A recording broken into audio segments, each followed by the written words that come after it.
አሁን ኔክስ አይደለም እዛ ላይ የመሐመድ ትኩረት ላጅ ለምን ቀደም የመሐመድ ላጅ ትጠጣለህ አትጠጣም? ሚውት አታርገውልህ ሚውት የመሐመድ ላጅ አታርገው ታገኝ ፋይን። የመሐመድ ላጅ ብታገኝ ትጠጣለህ አትጠጣም?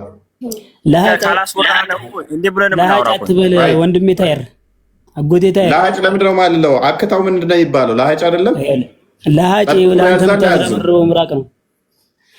ለሃጭ አይባልም። አንደኛ ለቃልህ እኮ ነው። የተጉመጠመጥከው ምንድን ነው የሚባለው? ዋይ የተጉመጠመጥከው ነው መጉመጥመጥ ይባላል። ለሃጭ አይደለም። እሱስ የተጉመጠመጥከው እሱን ያጠጣኝ ለመሐመድ ይኸውልህ በሚርቃና ምራቅህን መቆጣጠር ሲያቀጥህ ወይም የህፃን ልጅ ሳያስበው የሚወጣው ነው ለሃጭ የሚባለው ብራዘር። እንደዛ ሳይሆን ምንድነው ልዩነቱ? ለሃጭና ተጉመጥምጦ የሚተፋው ምራቁ ከለሃጭ ጋር ምንድነው ልዩነቱ? ዋሬቨር ኢት ኢዝ ምንም ብትለው ምን ይለውጣል ነው ልዩነቱ ምንድነው? ቆይ ምንም ልዩነት አይኖረውና ንጥረ ነገሩ ልዩነት አለው። ብታገኘው ትጠጣዋለህ ወይ ነው? አክታ ተፋ። ቆይ አክቱ ብሎ ተፋ፣ ተግመጥምጦ ተፋ፣ እንደዚህ ፈሰሰ። ልዩነቱ ምንድነው? ንጥረ ነገሩ ይለያል። ብታገኘው ትጠጣዋለህ ወይ ነው? the most important question yeah I can tell you yes of course በደንብ አድርጌ ነው የምጠጣው። እሱም በመጠጣት ምንድነው የምታገኘው? የመጀመሪያው ነገር የነብዩ ሰለላሁ ዐለይሂ ወሰለም ትእዛዝ አገኝበታለሁ፣ መቀበሌን አረጋግጥበታለሁ። ምንድነው እሱ ማለት ምንድነው ጥቅሙ?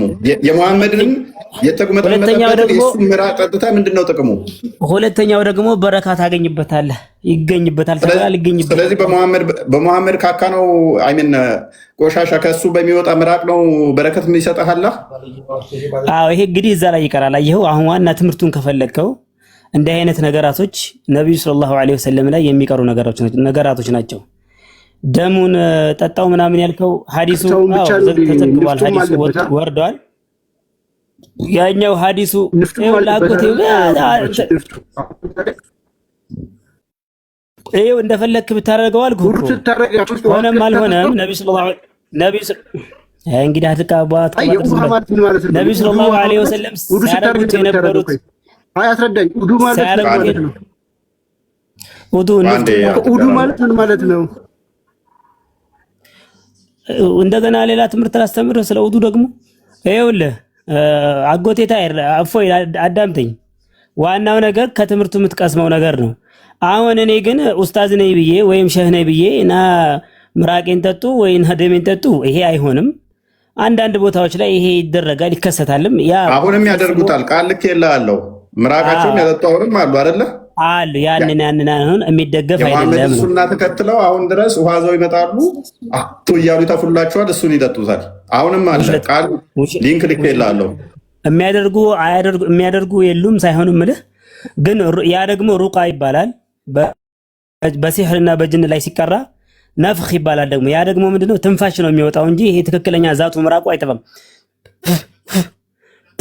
ነው የምትለው። ዝቅ አድርገው ትንሽ ሲግኒፊካንት የሆነ ምራቅ አይወጣውም። ዴን አፍተር ያንን ነገር ትጠጣለህ። ኖ ብዙ ቦታ እኮ ሊኖር ይችላል አልኩህ እኮ። ስለዚህ ሴጣን የሚረቃው በምራቅ እንደዚህ ብሎለት ነው ወስዶ ይጠጣል። ጸበል ለመሆኑ ነው። አይ ደግሞ ጸበልን ይንቃሉ እነዚህ ሰዎች። አሁን እንደዚህ ምራቅ ሱና ነው አክቹዋሊ። ቆይ ደግሞ ኢምፖርታንት ነገሩ እሱ አይደለም ቁርአኑ ነው ዋናው ነገር። እንስማማ እሺ። ይህን ሱና የወሰዱት ከመሐመድ ነው። የመሐመድን ይሄ አይነ ቡዳ ሲበላ እንትን ለማስራቅ ሴጣን ለማስራቅ ምናምን እያሉ የእሱ ምራቁን ይተፋባቸው ስለነበረ እንደገና ደግሞ የፀጉሩን እጣቢ እያጠቡ ይጠጡ ነበረ። አሁን ይህንን ማስቀጠላቸው ነው። እነኚህ እንዴት ነው መድኃኒት ሊሆን የሚችለው ነው? እኔ መሐመድ ፀጉሩ ታጥቦ የእሱ ተዛ የቡዳ ማስለቀቂያ እሱን ጠጥቼ የእሱን እጁና ፊቱን ውዱ ሲያደርግ ቃል እንዳለው እጁን ይታጠባል፣ ፊቱን ይታጠባል፣ ከዛ ይጎጠመጣል፣ ይተፋል። ያንን ጠጥቼ እንዴት ነው መድኃኒት የሚሆነው ነው? ሆላ በቃ ይሄ እኮ ነው ነገሩ። እንግዲህ ሃይማኖታዊ ሰው ስለሆንክ አንተ ይሄ ላስረዳህ አልፈልግም። አሁን ይሄ ውስጡ ላይ ምናምን አዚትሮማይሲን ስላለው ምናምን ብዬ ሜዲካሊ አላስረዳህም ነው። ምክንያቱም መንፈሳዊ ሰው ነህና እናንተ ያው በክርስትና እምነት ብዙ ጠልቄ ባላቅም ብዙ ነገር ታደርጋላችሁ። የአምላክ ስጋና ደም አይደለም አዳምጠና የአምላክ ስጋና ደም ያድናል ስንል አንተ የፍጡር እጣቢ የፍጡር ንፍጥ የፍጡር የእግር እጣቢ ከምትጠጣ የፈጣሪ የክርስቶስ የአምላክ ስጋና ደም ያድናል ሲባል ለምን ትቃወማላችሁ? የአምላክ እኮ የአምላክ ስጋና ደም ምናምን ብዙ ኮምፕሊኬትድ ሆነ እኮ እናንተ እምነት። አሁን አስረዳኝም ብለህ አታስረዳኝም። ስለዚህ የመሐመድ አክታ ይሻላል ማለት ነው። ሽንቱና አክታ ይሻላል እንዴ? በጣም እንጂ ያው ቀለል ያለ እኮ ነው። ቀለል ይላል በነገር ላይ ሶስት ነው አንድ ነው አራት ነው 8 ነው ስጋው ተሰቅሎ ተወርዶ ምናምን ያለችው አንድ መሐመድን እጣቢው መጠጣ ይሻላል አክታው መበላ ይሻላል ነው። እና በጣም ቀለል ያለ አስተምሮት እኮ ነው። ለአእምሮ ቀለል ይላል በነገር ላይ እስልምና ቀለል ያለ ነገር እኮ ትክክል ነው ማለት አይደለም። ደስ የሚለው በነገር ላይ እስልምና አሁን የእናንተ አሁን በጣም ኳንተም ፊዚክስ ነው የሚሆነውና አንዳንዴ ዝም እላለሁ በነገር ላይ። ቁርአን ኮም ነው የሚለው ስሙ ማን ነው? ቁርአን ኮም ነው አይደል? ቁርአን ኮም ነው ማለት የሚለው አይደል? አረብኛ አታነብም እንዴ? ቁርአኑል ከሪም ነው የሚለው ከሪም ነው። ኦኬ ሶሪ። እና በደንብ አስተውል እና ቀለል የሚል ነገር አስረዳኝ። ስላሴን አስረዳኝ እስኪ። ሊስን ኳንታም ፊዚክስ ነው የሚሆነው እናንተ አልክ። አረ አስረዳኝ ስላሴን እስኪ። እኔ ክርስቲያን መሆን ብፈልግ ምን ልረዳ እኮ? ኳንታም ፊዚክስ ከባድ ነው አይደለም ብለውናል። አዎ እንደዛ ነው። ኳንታም ፊዚክስ አረ ተምረናል ብሮ በጥሰናል ዩኒቨርሲቲ። እሺ ያ ኳንታም ፊዚክስ ትንሽ ከበድ ይላል። እሺ ወደፊት ተቆራር የሚያደርገው ሜቢ ሳይንሱን እሱ ነው የሚሆነው። ኤኒዌይስ ኳንታም ፊዚክስ ከባድ እንደ ኳንታም ፊዚክስ ከባድ ሆነብን አልክ። ፈጣሪ ከኳንታም ፊዚክስ ያንሳል ብለህ ነበር የምጠብቀው ማለት ነው እናንተን ከኳንታም ፊዚክስም ያነሰ በቀላሉ በማትስ ሂሳብ በቀመር የሚታወቅ ነው ብለህ ነው የምታምነው አንተ ፈጣሪ ማለት? የሆነ ምን መሰለህ ቁል ሁወ አላሁ አሐድ አላሁ ሰመድ ለም የሊድ ወለም ይውለድ ወለም የኩን ለሁ ኩፉወን አሐድ። አሁን እኮ ይሄንኛው እኮ እኔ አሁን ጃሂል በሆነ ራሱ ለጃሂሎች ምን ነገረው ነው? አየኸው አይደለ? ህፃናትም ይረዳዋል መሀይምም ይረዳዋል። እኔ አሁን መሀይም ነኝ ብዙ ስለ እምነት አላውቅም። ቁል ሁወ አላሁ አሐድ አላሁ ሰመድ በቀኝ ጃሂል አይደለም። ዩኒቨርሲቲ በጥሻለሁ አልክ እኮ አትሊስት ዩኒቨርሲቲ ከበጠስ ይሄ አሁን እኮ ኢሬሌቫንት ነገር ነው። ቁል ሁወ አላሁ አሐድ በል እርሱ አንዱ ነው። አላሁ ሰመድ እሱ መጠጊያ ነው። ለም የሊድ ወለም ይውለድ አልወለደም አልተወለደም ወለም ይውለድ ወለም ይሄ አሁን አልወለደም አልተወለደም ሰው ምን እንደዚህ ለህፃን ነገርከው አንድ ነው አልከው። ስለዚህ ምንድን ነው ሰዋት አንድ የሚለው ራሱ በአይምሮ የሚመጣው ከዛ ምንድን ነው ከፍጡር ጋር እቺ ሂሳብ ቁጥርን ማለት ነው ሁለት እያለ የተማራትን ቁጥር እየነገርከው ከፍጡር ጋር እያመሳሰልክ እየነገርከው ነው። ስለዚህ አምላክ ምን ሆነ ማለት ነው? ሪዲዩስ ዳርገኸው ወደ ፍጡር ውስጥ ከተኸው ሂሳብ ቀመር ውስጥ ከተኸው ገና የኬጂ ተማሪዎች ለእነሱ የሚሆን ነው አልከን። እኛ ደግሞ ምን ብለን እናምናለን መሰለህ? እኛ ምን ብለን እናምናለን መሰለህ? ትንቢተ ኢሳያስ ምዕራፍ 40 ቁጥር 18 ነው የሚናገረው። እንዲሁም ትንቢተ ኢሳያስ ምዕራፍ 45 ላይ እግዚአብሔር ምንም አምሳያ የለውም ብለን ነው ምናምን አምሳያ የለውም። ስለዚህ ምንም ነገር የማይመስለው ከሆነ ዝም ብለህ ቀለል አድርገው አንድ ነው ብለህ ከኔ ጋር የምታመሳስለው እኔ አንድ ነኝ እሱም አንድ ነው እንደዛ የምትለው አይደለም። ቁጥር ራሱ አይገዛም። አንድ መሆን ራሱ ተመሳሳይነትን ያስይዛል እንዴ? ያስይዛል። አትሊስት አንድ የሆነ ነገር ሁሉ ይመሳሰላል ማለት ነው። በቁጥር ተመሳሰል አትሊስት በቁጥር ተመሳሰል እኔ ማለት እሱም አንድ ነው። ለምን ምስቀው አንተም አንድ ነው። ምን የሚመሳሰል ነገር አለ? ጣልቃ ትግባ ዝም ብለህ ይመሳሰላል። ምክንያቱም መመሳሰል ከብዙ አይነት ይነካል፣ ከብዙ አይነት ይነገራል። ከመልክ ሊነገር ይችላል፣ ከአካል አንጻር ከቁጥር አንጻር ሊነገር ይችላል፣ ከባህሪ አንጻር ሊነገር ይችላል። ለምሳሌ ከባህሪ አንጻር እኔ እናንተ ሰውነን እንመሳሰላለን። ባህሪ የሰውነት ባህሪ ሼር ስለምናደርግ፣ በመልክ ግን እኔ እናንተ አንመሳሰልም ልንባባል እንችላለን። እከሌና ከሌ አንድ አይነት ናቸው ተመሳሳይ ናቸው ይባላል። ከሌና ከሌ ተመሳሳይ ናቸው ከሌና ከሌ አይመሳሰሉም ስትል እኔና አንተ አንመሳሰልም ስንል እኔ ሰው ሆኜ አንተ ሰው ሳትሆን ቀርተህ አንተ ሰው ሆነ እኔ ሰው ሳልሆን ቀርቼ አይደለም። ሁለታችን አንመሳሰልም ስንል በምንድነው? መልካችን ከለሩ ስላልተመሳሰለ ነው። በባህሪ የተለያየ ነው አይደለም። አንተም ሰው ነህ፣ እኔም ሰው ነን። አንድ ባህሪ ነው ያለው አይደለ? ሰውነት አንድ ባህሪ ቢኖረንም በአካል ደግሞ ሁለት ነን። በአካል ደግሞ አሁንም ሁለት ነን። በአካል ሁለት ብንሆንም ደግሞ ተመሳሳይ አካል አለን። አንተ ሁለት እጅ አለ፣ እኔ ሁለት እጅ አለኝ። ሁለት እግር አለ፣ ሁለት እግር አለኝ። ሁለት አይን አለኝ፣ ሁለት አይን አለ። ሁለት ጆሮ አለ፣ ሁለት። እነኚህ ስትራክቸራሊ ተመሳሳይ ነን። በስትራክቸር ደረጃ ፕሮሰስ ያደረግነው አካሎቶቹን ማለት ነው። ግን በመልክ አልተመሳሰልም ልንል እንችላለን። እንደገና ደግሞ በአካልም አልተመሳሰልም ልንልም እንችላለን። አንተ ሁለት እጅ ኖሮ እኔም ሁለት እጅ ኖረኝ፣ ሁለት እግር ኖሮ ሁለት እግር ኖሮኝ ተመሳሳይ ቁጥር ኖረን እንኳን አንመሳሰልም በአካልም ሊባል ይችላል። እንዴት?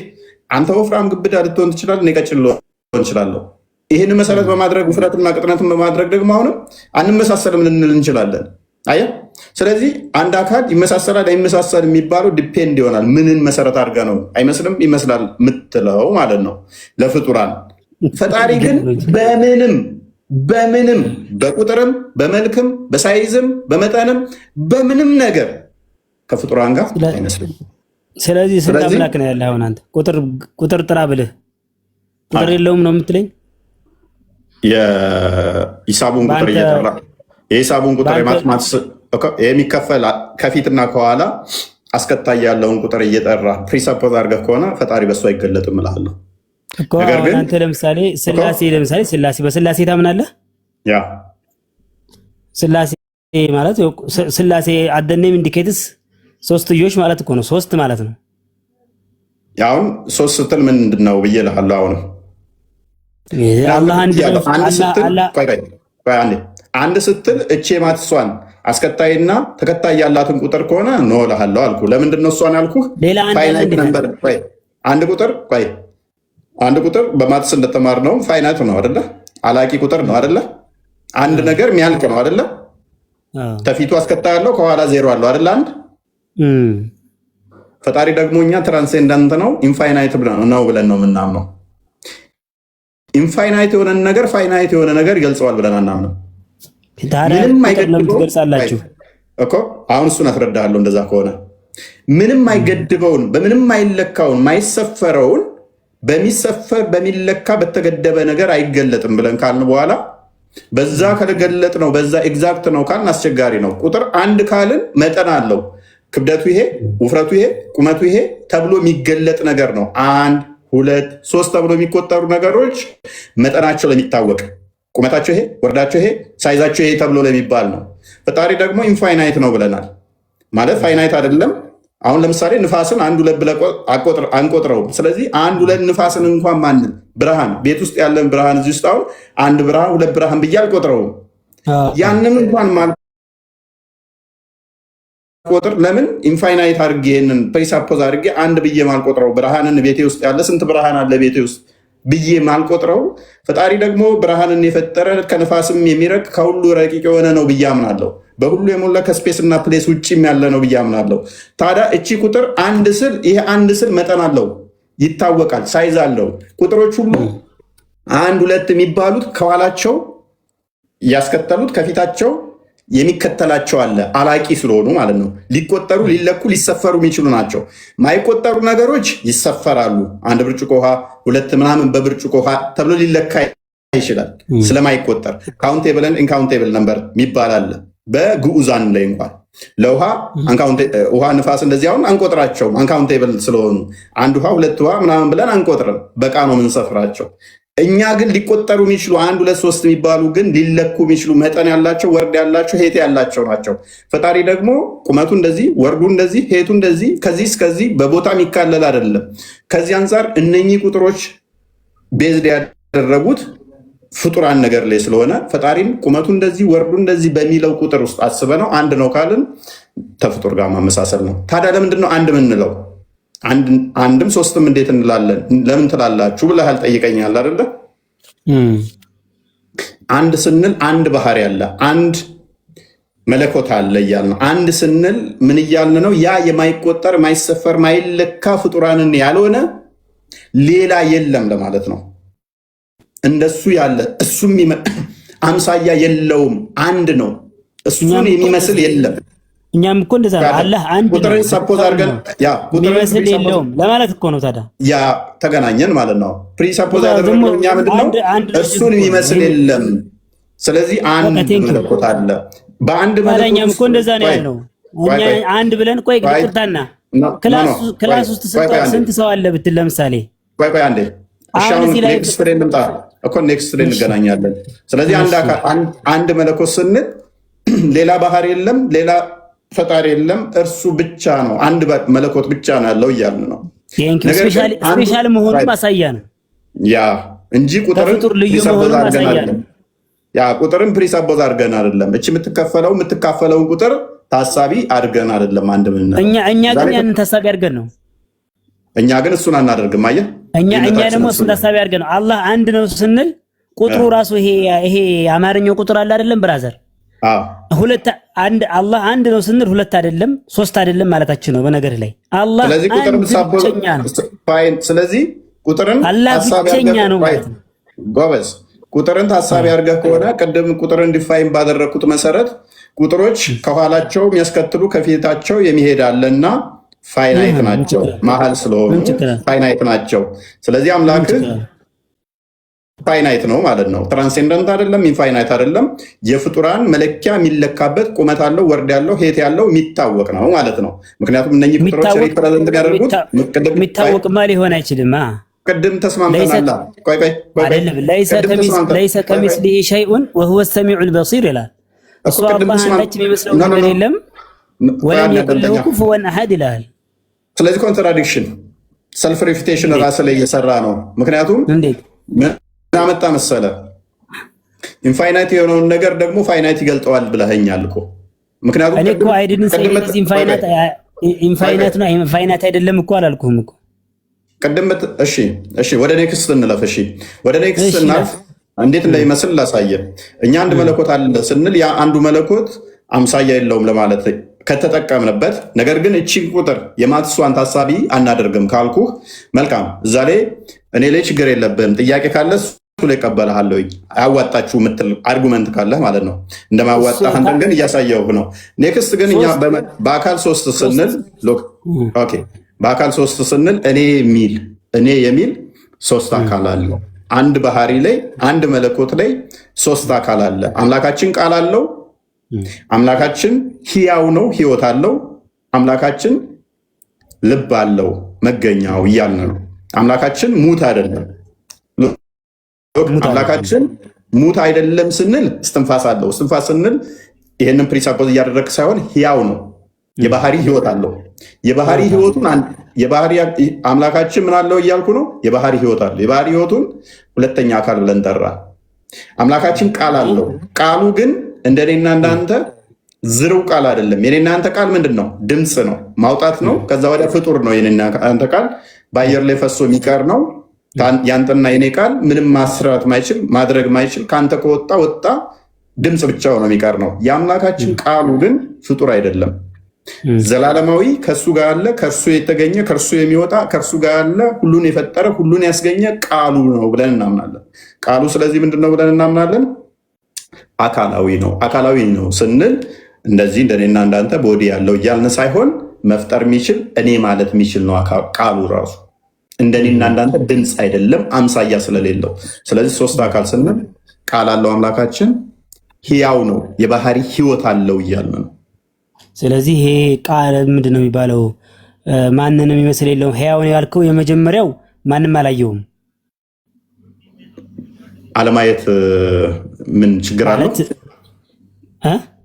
ማየትና ለማየትን ቀጥል። እሺ ማየት ካየኸው ምን ያመጣብሃል ማለት ነው? ካየኸው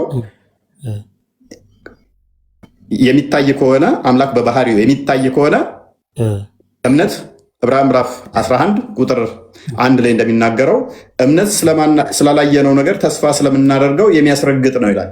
አምላክን በባህሪው ካየኸው እምነትህ ይቀርና ምን ይሆናል? እውቀት ይሆናል። አታምነውም ፈጣሪንም ማለት ነው። የመጀመሪያ ካየኸው በባህሪ ካወቅከው ፀጉሩ እንዲህ ነው ወይም ቁመቱ እንዲህ ነው እያልክ እንዲሁ ትፈላሰፋለህ እንጂ እምነት አይሆንም ማለት ነው። ትክክል ነህ። አለዚነ ዩእሚኑነ ቢልገይብ ይላል ቁርአንም ላይ። እነዛ በገይብ ሳያዩ ያመኑ ይላል ቁርአንም ላይ። ሳዩ የሚያምኑ ብፁዓን ናቸው ይላል። ልምጣልህ። ቆይ እሺ፣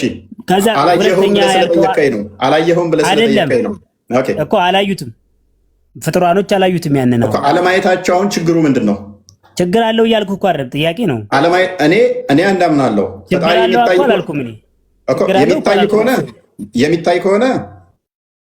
የሚታይ ከሆነ አይን የሚያካብበው የሚያካልለው የሚያዋስነው ከሆነ ፍጡር ነው። ልነግርህ እኮ ነው እሱን። እኔ አሁን ጥያቄ እያስተማርከኝ ነው አይደለ? አሁን ስለ እምነትህ እኮ እያስተማርከኝ ነው። አንተ አስረዳይ ብዬ እያስረዳኸኝ ነው። ቀጥል እሺ። ስለዚህ ያልገቡኝም ብዥታዎች እያጠራሁን እንዲሄድ ብዬ ነው። ስለዚህ እነዚህ በሶስት እንትናቸው ሶስት ናቸው ስትለኝ አንደኛው ማንም አላየውም ወይም ምንድነው መለኮት ነው ብቻውን ነው አንድ ነው አልከኝ። ሁለተኛው ደግሞ ባህሪው ነው አልከኝ አይደለ? እሺ። ሶስተኛው ደግሞ ቃሉ ነው አልከኝ። እሺ።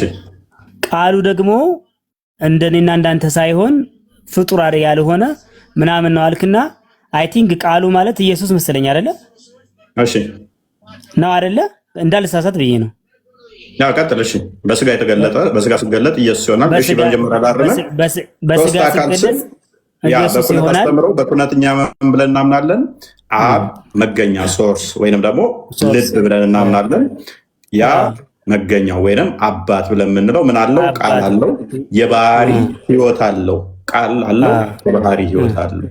የባህሪ ቃሉን ልጁ ወይንም ወልድ እንለዋለን። የባህሪ ህይወቱን ደግሞ መንፈስ ቅዱስ ብለን እንጠራለን። አሁን ቀጥል። ስለዚህ ወልድ ስለ ወልድ ነው የነገርከኝ አይደለ? ወልድ ማለት ኢየሱስ ነው። በስጋ ሲገለጥ ኢየሱስ ይሆናል። አሁን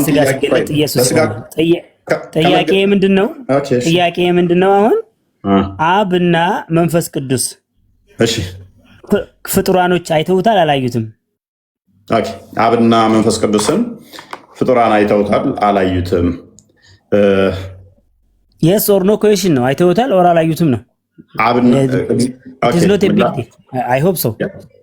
መልካም ምላሹ ምንድነው? አብና መንፈስ ቅዱስን ፍጡራን አይተዋል አላዩም። እግዚአብሔር በባህሪ የሚታይ አይደለም።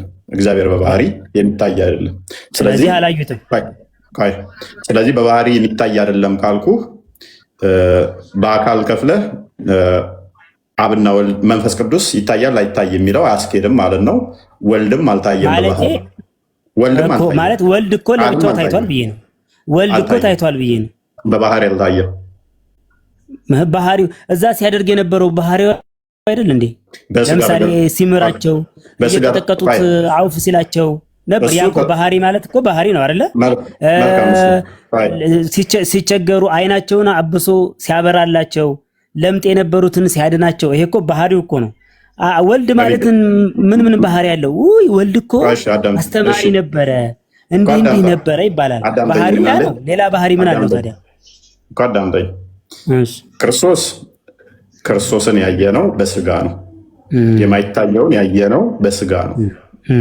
ያ አስቀድሞ ማይታየው ረቂቅ እርሱ ሁሉን የሞላ ሁሉን የሚገዛ ከቦታና ከስፔስ ውጭ ያለው የማይታየው በሚታይ ስጋ ተገለጠ። ለምሳሌ ከመታየት አንጻር ስላነሳ ቶማስ ጠይቆ ነበረ። ዮሐንስ ወንጌል ምዕራፍ 11 ላይ ዮሐንስ ወንጌል ምዕራፍ 14 ቁጥር 11 ላይ ዮሐንስ 14 ቁጥር 9 እስከ 11 አብን ብቻ አሳየንና ይበቃናል አለ። እስከዛሬ ከአንተ ጋር ስኖር አታውቅም እንዴ? አብ በእኔ እንዳለ እኔ በአብ እንዳለው አታውቅም አለው። እኔን ያየ አብን አይቷል አለው። ቅድም ያነሳውን በባህሪ ስለሚመሳሰሉ አብ የሚያደርገው ወልድ ስለሚያደርግ ማለት ነው። በባህሪ ታዲያ እንዴት ነው ብለህ ስለጠየቀኝ አብ የሚያደርገው ሁሉ ወልድ ስለሚያደርግ ወልድ የሚያደርገው ሁሉ አብ ስለሚያደርግ እኔን ያየ አብን አይቷል አለ። ያ ማለት ግን አብ እንዲህ በስጋ ተገልጦ ወይም ደግሞ በስጋ እንደ ኢየሱስ እንደዚህ ስጋ ደም ያለው ነው ማለት አይደለም። ይህንን እንዳትል ደግሞ ሉቃስ ወንጌል ምዕራፍ 24 ቁጥር 39 ላይ እግዚአብሔር መንፈስ እንደሆነ ዮሐንስ ወንጌል ምዕራፍ 4 ቁጥር 24 ላይ ከነገራቸው በኋላ እነሱ ጋር ሲገለጥ ሐዋርያቶቹ ጋር ሲደነግጡ መንፈስ ስጋና ደም አጥንት የለውም ይላል። እግዚአብሔር መንፈስ እንደሆነ ነግሮናል። ስለዚህ እኔን ያየ አብን አይቷል ሲል አብም እንደሱ ስጋና ደም አጥንት አለው ማለት አይደለም። ነገር ግን በባህሪ አንድ ነን። ስለዚህ እኔ ማደርገውን አብ ያደርጋል፣ አብ የሚያደርገውን እኔ አደርጋለሁ። እኔን አየህ ማለት እኔን አመንክ ማለት አብ በአብም ታምናለህ እንዳመንክ ነው ማለት ነው። ምክንያቱም ዮሐንስ ወንጌል ምዕራፍ 5 ቁጥር 17 ላይ አብ የሚያደርገውን እኔ ያደርጋለሁ፣ አብ እስከዛሬ ይሰራል አባቴ እኔም እሰራለሁ ብሎ አስቀድሞ ስለነገራቸው ማለት ነው። በባህሪ ስልህ ቅድም ምን እያልኩ መሰለ? በስጋ ሳይገለጥ በስጋ ተገልጦማ ማይታየውን አየን፣ ማይዳሰሰውን ዳሰሰን፣ ማይነካውን ነካን ብለን እናምናለን። እኛ ምን ስለሆነ በስጋ ስለተገለጠ ማይታየው ማይዳሰሰው ማይነካው በእግዚአብሔር መልክ ሲኖር የነበረው ፊልጵስዩስ ምዕራፍ 2 ቁጥር 5 ላይ እንደሚናገረው እርሱ በእግዚአብሔር መልክ ሲኖር ሳለ ከእግዚአብሔር ጋር መተካከል መቀማት እንደሚገባው አልቆጠረም። ነገር ግን የባሪያን መልክ ይዞ በምስሉም እንደ ሰው ተገኝቶ ይኸውም ለመስቀል ሞት እንኳን ራሱን አሳልፎ ሰጠ ይላል። ቆላሲያስ ምዕራፍ 2 ቁጥር 9 ላይ ደግሞ የመለኮት ሙላት በሰውነቱ ተገልጦ ይኖራል ይላል። የመለኮት ሙላት በሰውነቱ ተገልጦ የሚኖረው ቃል መለኮት ብቻ በነበረበት ሰዓት ላይ ሰውነት ገንዘብ ሳያደርግ ወይም በስጋ ሳይገለጥ ሊዳሰስ፣ ሊነካ፣ ሊታይ አይችልም። ነገር ግን የመለኮት ሙላት በሰውነቱ ተገልጦ ሲኖርስ በያዘው ስጋ፣ በነሳው ስጋ፣ በተዋሃደው ስጋ ይታያል። ለምሳሌ ኤግዛምፕል ነው። ይሄ ብረት ነው ብለህ አስብ። ይሄ ብረት የጋለ ብረት ነው ብለህ አስብ። ይሄ የጋለው ብረት ስታየው ብረት ብቻ ነው የምታየው ወይንስ እስከነሳቱ ነው የምታየው? ምን አልከኝ? ይሄ ብረት ነው ብለህ እናስብ። ብረቱ ቢግል ቀይ ቢሆን ምኑን ነው እያየህ የሚሆነው? ቀይ የሚሆነውን ነገር ነው የማየው። ብረት ነው የምታየው ወይንስ እሳት? የጋለ ብረት ነው የማየው። የምትይዘው ብረቱን ነው ወይንስ እሳቱን? ብረቱን ነው የምትይዘው እንጂ እሳቱ የለም አለ። እሳቱ ሊያዝ ይችላል። እሳቱ ነበልባል ይያዛል? አይያዝም። ታዲያ እንዴት ተያዘ? ኤኒዌይስ እንዴት ተያዘ?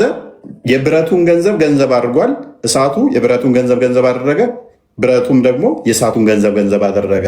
ብትመታው ብረቱን ብቻ አይደለም የምትመታው፣ እንደፈለግ ይታዘዝላል። ብረቱን ስመታው ለምን? እሳቱን ስለተዋሃደ። እሳት ነበልባል ነው፣ የሚመታ አይደለም፣ የሚያዝ አይደለም፣ የሚጨበጥ አይደለም። ነገር ግን ያ እሳት ብረቱን ስለተዋሃደ በብረቱ አማካኝነት እሳቱ ይታያል። በብረቱ አማካኝነት እሳቱ ይነካል። እሳቱ በባህሪው የሚጨበጥ የሚዳሰስ አልነበረም። ስለዚህ መለኮት የሚታይ አይደለም፣ የሚዳሰስ አይደለም፣ የሚነካ አይደለም። ነገር ግን በስጋ ምን ተገለጠ? በስጋ የመለኮት ሙላት ተገልጦ ስላለ በዛ ታየ ማይታየው እንላለን። ዮሐንስ ወንጌል ምዕራፍ 1 ላይ ቁጥር 18 ላይ እግዚአብሔር ማንም ያየው የለም አንድያ ልጁ በአባቱ እቅፍ ያለ እርሱ ተረከው ይላል። ማንም ሊያየው አልቻለም፣ ማንም አያየውም። ነገር ግን በስጋ ስለተገለጠ ተረከው ይላል። ቆላሲያስ ምዕራፍ 1 ቁጥር 15 አንድ ክፈተው። ቆላሲያስ ምዕራፍ 1 ቁጥር 15 ላይ እንደዚህ ይላል፣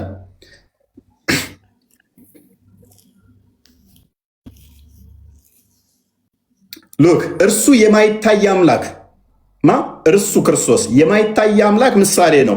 የሚታዩትና የማይታዩት ዙፋናት ቢሆኑ ወይም ጌትነት ወይም አለቅነት ወይም ስልጣናት በሰማያትና በምድር ያሉት ሁሉ በእርሱ ተፈጥረዋልና እርሱ ከፍጥረታት ሁሉ በኩር ነው። ስለዚህ እርሱ የማይታይ አምላክ ምሳሌ ነው። እንዴት? በስጋ ተገለጠ። ለማይታየው አምላክ ሁሉ የተፈጠረው በማን ነው? በእርሱ በወልድ። ዕብራውያን ምዕራፍ 1 ቁጥር 3 እንደሚናገረው ማለት ነው። ሪፕሬዘንታቲቭ ነው ማለት ነው። ሪፕሬዘንታቲቭ ማለት ስለማይታየው አምላክ ሪፕሬዘንት አድርጎ ነው የመጣው የምትለው የመጣ ነው ማለት ነው። ወልድ ማለት ነው ኢየሱስ ማይታየው አምላክ ወይም አብን ሪፕሬዘንት አድርጎ የመጣ ነው ማለት ነው። ያ አሁን እንደዚህ ማለት ነው። ሎክ አብ በሱ አለ አይደል? አብ የፈጠረው በማን ነው? አብ የፈጠረው ራሱ በልጁ እኮ ነው። አብ የፈጠረው ራሱ አምላክ ስትል የሚመለክ ወይንም ደግሞ የሚፈጥር ነው አይደለ? አብ ራሱ የፈጠረው እኮ በልጁ ነው። በእኔ አብ አለ አለን አይደለ? የማይታይ አለ በባህሪ ያ የማይታየው የማይዳሰሰው የማይነካው ግን አካላዊ ቃሉ በስጋ ተገለጠ። በሚታይ በሚዳሰስ በሚነካ ተገለጠ። እኔ አሁን አንተ ጋር ያልመጣሁብህ የኛውን ብቻ ላስረዳህ ብዬ ነው። አንተ ጋር ስመጣ የሚገባ ብዬ አስባለሁ። ያ የማይታየው ቃል አብ ራሱ ልጁን ዓለማትን የፈጠረው በልጁ ነው፣ በቃሉ ነው የፈጠረው። በልጁ ነው የፈጠረው፣ በልጁ ወይንም በቃል። ልጅ የተባለው ከእርሱ የተገኘ ከእርሱ የተወለደ ስለሆነ ልጁ ተባለ። ቃል ምንለው እናንተ ምን ብላችሁ ታምናላችሁ? ቁርአን ብላችሁ ትመምናላችሁ። ለምሳሌ ቁርአን ያላ ቃል ነው። ያላ ቃል ይታያል ወይ ብዬ ብልህ ምንድን ነው መልስህ? የአላህ ቃል ተጽፎ ታየዋለህ። እንዴት ሊታይ ይችላል? ያላ ቃል ቃሉ ተጻፈ አየ ነው። በወረቀቱ አማካኝነት ታየ አይደለ? ያንተ ቃል ሲጀመር ይደመጣል እንጂ አይታይም። ያላ ቃል ፍጡር ነው። ከኔ ቃል ጋር አታገናኝ፣ ትበላለህ። ቅድም አታመሳሰል ብዬ እያመሳሰልክ ነው አይደለም። ስለዚህ አጎቴ ታይር ቃል የሚባለው አካል ቃል የሚባለው ነገር ሲጀመር የሚደመጥ ነው እንጂ። ስለዚህ ቴንኪው እናመሰግናለን። ስለዚህ አላህ ፍጡር ነው የምንለው ለዚህ ነው። የአላህም ቃል እንደኔ ድምፅ ነው እያልክ ነው። ድምፅ ደግሞ ምን ይፈልጋል? ቆይ ሳውንድ ዌቭ ይፈልጋል ለመደመጥ። ድምፅ ሳውንድ ዌቭ ይፈልጋል። ሳውንድ ዌቭ ደግሞ ኢዘር ጋዝ ስቴሽን ወይንም ደግሞ በሶሊድ ወይም በሊኩዊድ ውስጥ ነው የሚያልፈው። ስለዚህ አላህ እንደኔ ፍጡር ነው እያልከው ነው። የሚደመጥ ድምፅ ነው ያለው። ዝሩ ቃል ድምፁ ወጥቶ እንትን የሚል ማለት ነው። ከፍጡር ጋር እያመሳሰልከው ነው። አላህ እኔ አላመሳሰልኩትም ከፍጡር ጋር። ካላመሳሰልክ አላህ ያያል። ድምፁ ይሰማል አይሰማም እንዴት ትላለህ? ካዳ እንዴት ይሰማል? መላእክቶች ሰሙት ይላል እኮ። ስለዚህ በድምፅ ነው። ስለዚህ ያለህም ቃል ማለት ነው። ቁርአኑም ይሄ ለምሳሌ እሺ ላቅልልህና ይሄ ቁርአን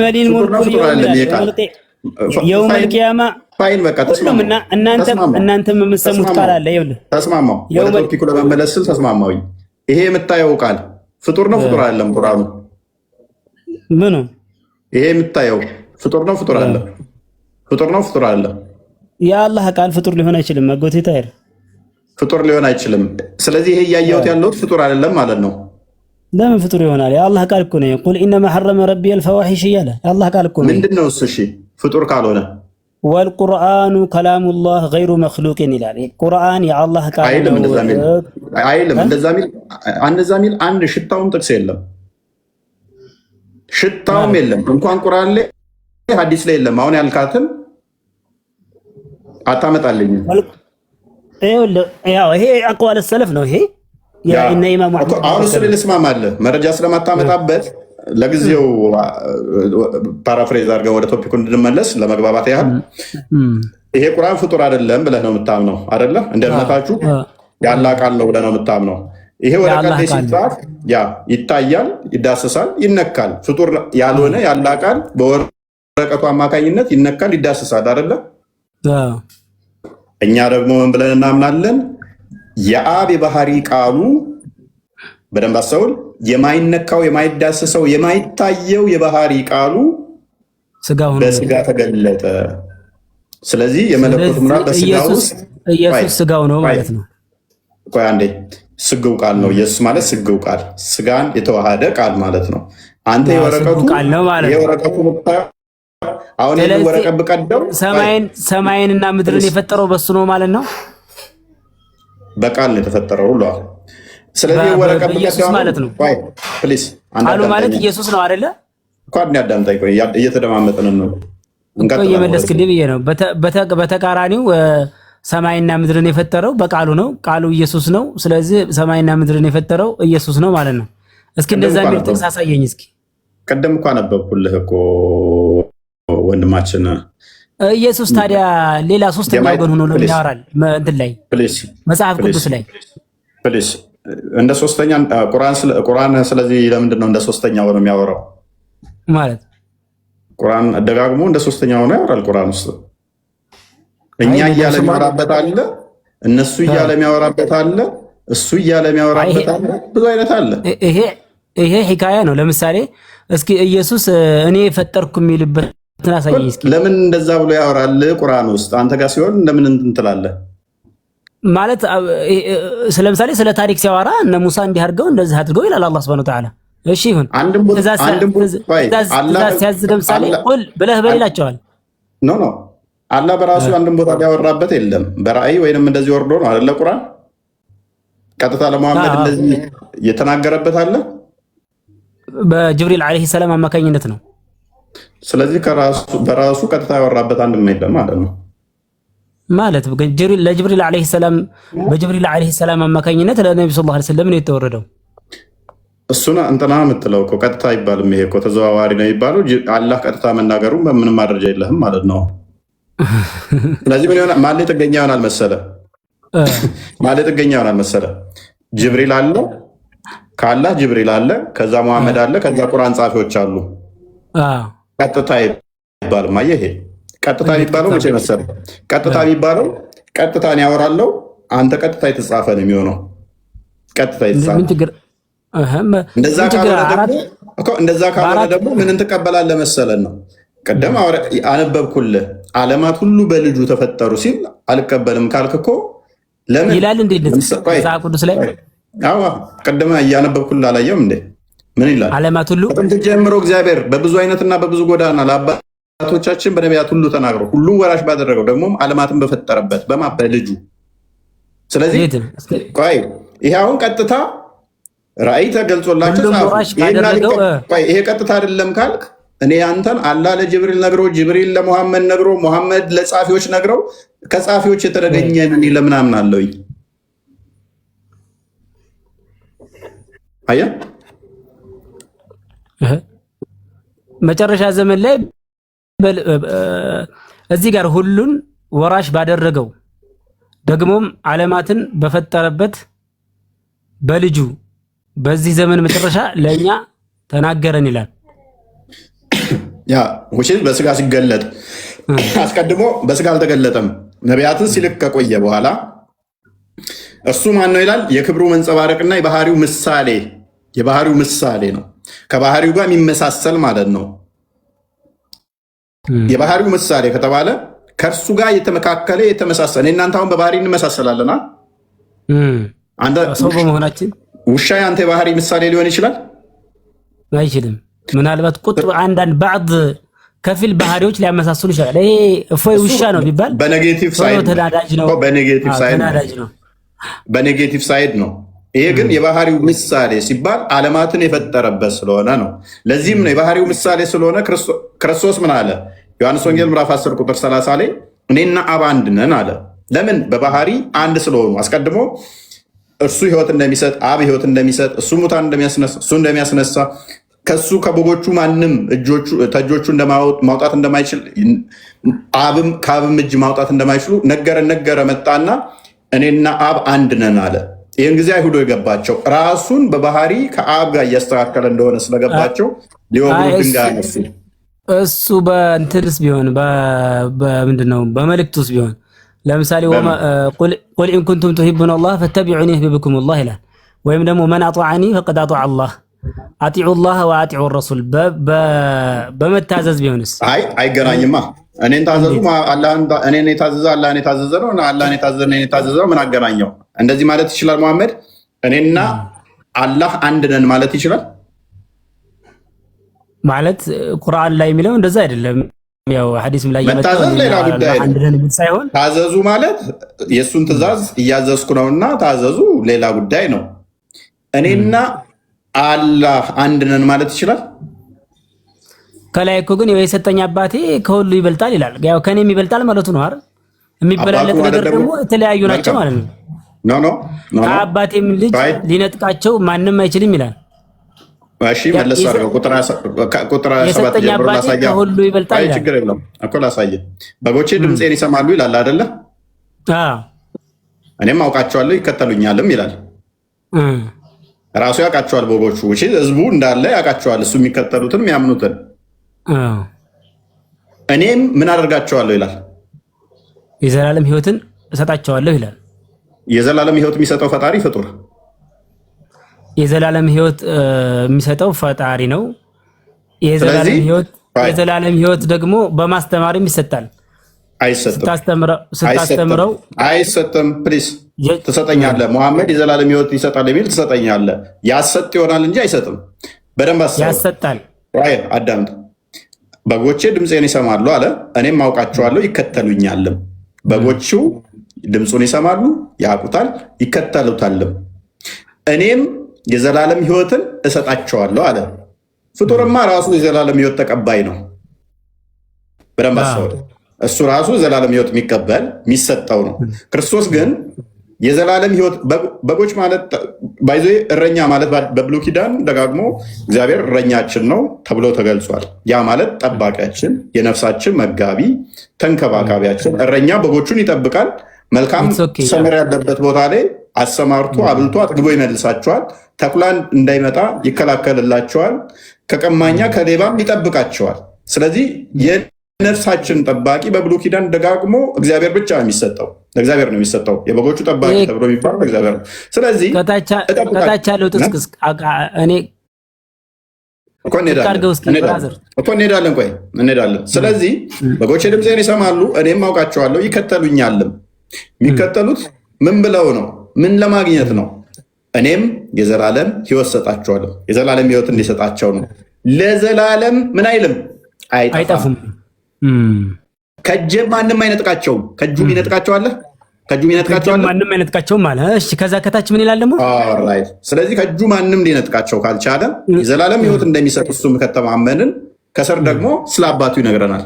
አባቱ ከእርሱ ጋር አንድ ፍቃድ፣ አንዲት ስልጣን፣ አንዲት አገዛዝ እንዳለች የሰጠኝ አባቴ ከሁሉ ይበልጣል። አንብበው እስኪ አስረዳኝ። ይሄንን የሰጠኝ አባቴ መልካም የሰጠኝ አባቴ ከሁሉ ይበልጣል አይደለ? ከአባቴ እጅም ሊነጥቃቸው ማንም ይችል የለም ማለት አይደለ? ከልጁ እጅ ሊነጥቅ የሚችል የለም። ከአባቱ እጅም ሊነጥቅ የሚችል የለም። አባትና ልጅ በባህሪ አንድ ናቸው አይደሉም? እዚህ ጋር በባህሪ አንድ አይመስሉም። ያው አበላለጣቸው ነው። አንደኛው ትንሽ በባህሪ በለጥ ያለ ይመስላል። እዚህ ላይ አይልም። ለምን እንዳላለ ላሳየ። ምክንያቱም እሺ፣ በምንድን ነው የሚበልጠው? ከኔ ይበልጣል እኮ አይደለም እዚህ ጋር እያለ ያለው የሰጠኝ አባቴ ከሁሉ ይበልጣል ይላል እኮ። ከሁሉ ይበልጣል፣ ከፍጡራን ሁሉ ይበልጣል። ከማንም ከጣዖታውያንም ከምንም ኮንሲደር አይደረግም። ከሁሉ ይበልጣል። በአብና በወልድ መካከል አይደለም አይደለም፣ እንደዛ እያለ አይደለም። ከሱ ምን አለ አንዳች ልናገር አልችልም የሚለው ቆይ ሌላ ቦታ አትሂድ፣ ሌላ ቦታ አትሂድ። ይህንን አርጉመንት እንግደል። ቅድሚያ እዚህ ጋር ከተስማማን፣ ምክንያቱም በባህሪ አንድ መሆናቸውን እያሳየ ነው። የእኔ ፍቃድ ያንተ ፍቃድ አንድ ነው ለማለት ነው። የሰጠኝ አባቴ ከሁሉ ይበልጣል። ለምን?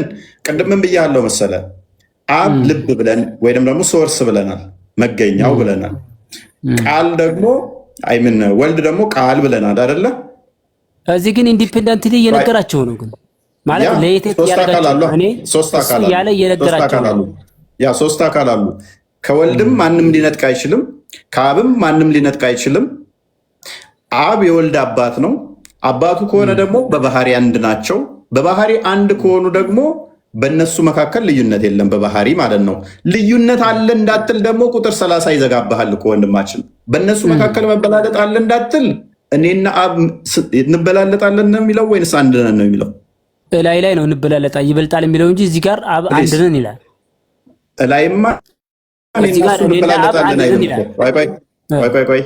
ላይማ እኔ እና እሱ እንበላለጣለን አለም። ከፍጡራን አንጻር ምን አለ? ከአብ ማንም ይበልጣል። ምክንያቱም ከመንጠቅ አንጻር ነው። የዘላለም ሕይወት ሰጣለው ከእጄ ማንም አይነጥቅም ብሎ ነገረን። ቅድሚያ የዘላለም ሕይወት ሰጣችኋለሁ ከእጄም አይጠፋም ማንም አይነጥቃችሁም አላቸው። ከዛ ስለ አባቱ ደግሞ ሲናገር የሰጠኝ አብ ከሁሉ ይበልጣል አለና ከማ ከፍጡራን ከአባቴም እጅ ሊነጥቅ ማንም አይችልም። እኔና አብስ ምንድነን አለ? አንድ ነን። ስለዚህ ምን አለ መሰለ፣ በባህሪ አንድ ናቸው። የኔ በበጎቹ በእጄ ያሉት እኔ የማስነሳቸው ወይም ደግሞ እኔ ዘላለም ሕይወት የምሰጣቸው አብ ኖ አይሰጥ እያለ አይደለም። አንድ ነው የኔና የአብ። እነኛ በጎች የሚያውቃቸው ድምፁን የሚጠራቸው አንድ ነን ነው። ለዚህም ነው ራሱን ከአብ ጋር እኩል አድርጎ እያስተካከለ እንደሆነ ሲገባቸው በእኔና በአብ መካከል ልዩነት የለም፣ እሱ የሚያደርገውን እኔ ያደርጋለሁ፣ እሱ ለእኔ ሰጠኝ፣ እኔ ልዩነት በመካከላችን የፍቃድ የስልጣን የለም እያላቸው እንደሆነ ገባቸው። አንድ ነን ከእናንተ ጋር ግን አይደለም እያለ ሲላቸው እንደገባቸው ሲያውቁ አይሁዶች ሊወግሩት ድንጋይ ያነሱ፣ ተሳደበም አሉ ማለት ነው ይህን በማለቱ። ስለዚህ ቁጥር ዮሐንስ ወንጌል ምዕራፍ 5 ቁጥር 17 አንዴ ክፈተው። 5:30 ክፈትልኝ እስኪ። ቆይ እዛ እንሄዳለን። ዮሐንስ ወንጌል 5:30 በጣም ሽፍታ አስደረገን። ቶፒካችን እንገባለን። ቁጥር 17 ኢየሱስ ግን አባቴ እስከዛሬ ይሰራል አለ፣ እኔ ደግሞ እሰራለሁ አላቸው ብሎ መለሰላቸው። በሰንበት መስራት የሚችል አብ ብቻ ነው፣ እግዚአብሔር ብቻ ነው። በአይሁዶች መሰረት የሚያውቁት ሰንበትን የሚሰራ ፈጣሪ ነው እንጂ እነሱ በሰንበት አክብረው ቀድሰውም ዘጸአት ምዕራፍ 20 ቁጥር 8 አካባቢ ጀምሮ ሰንበትን አክብረው ቀድሰውም ስለተባለ አይሰሩም። ታጥበው ቁጭ ነው። ሰንበትን ምንም አይሰሩ፣ ምንም የፈሰሰው አያቀኑ።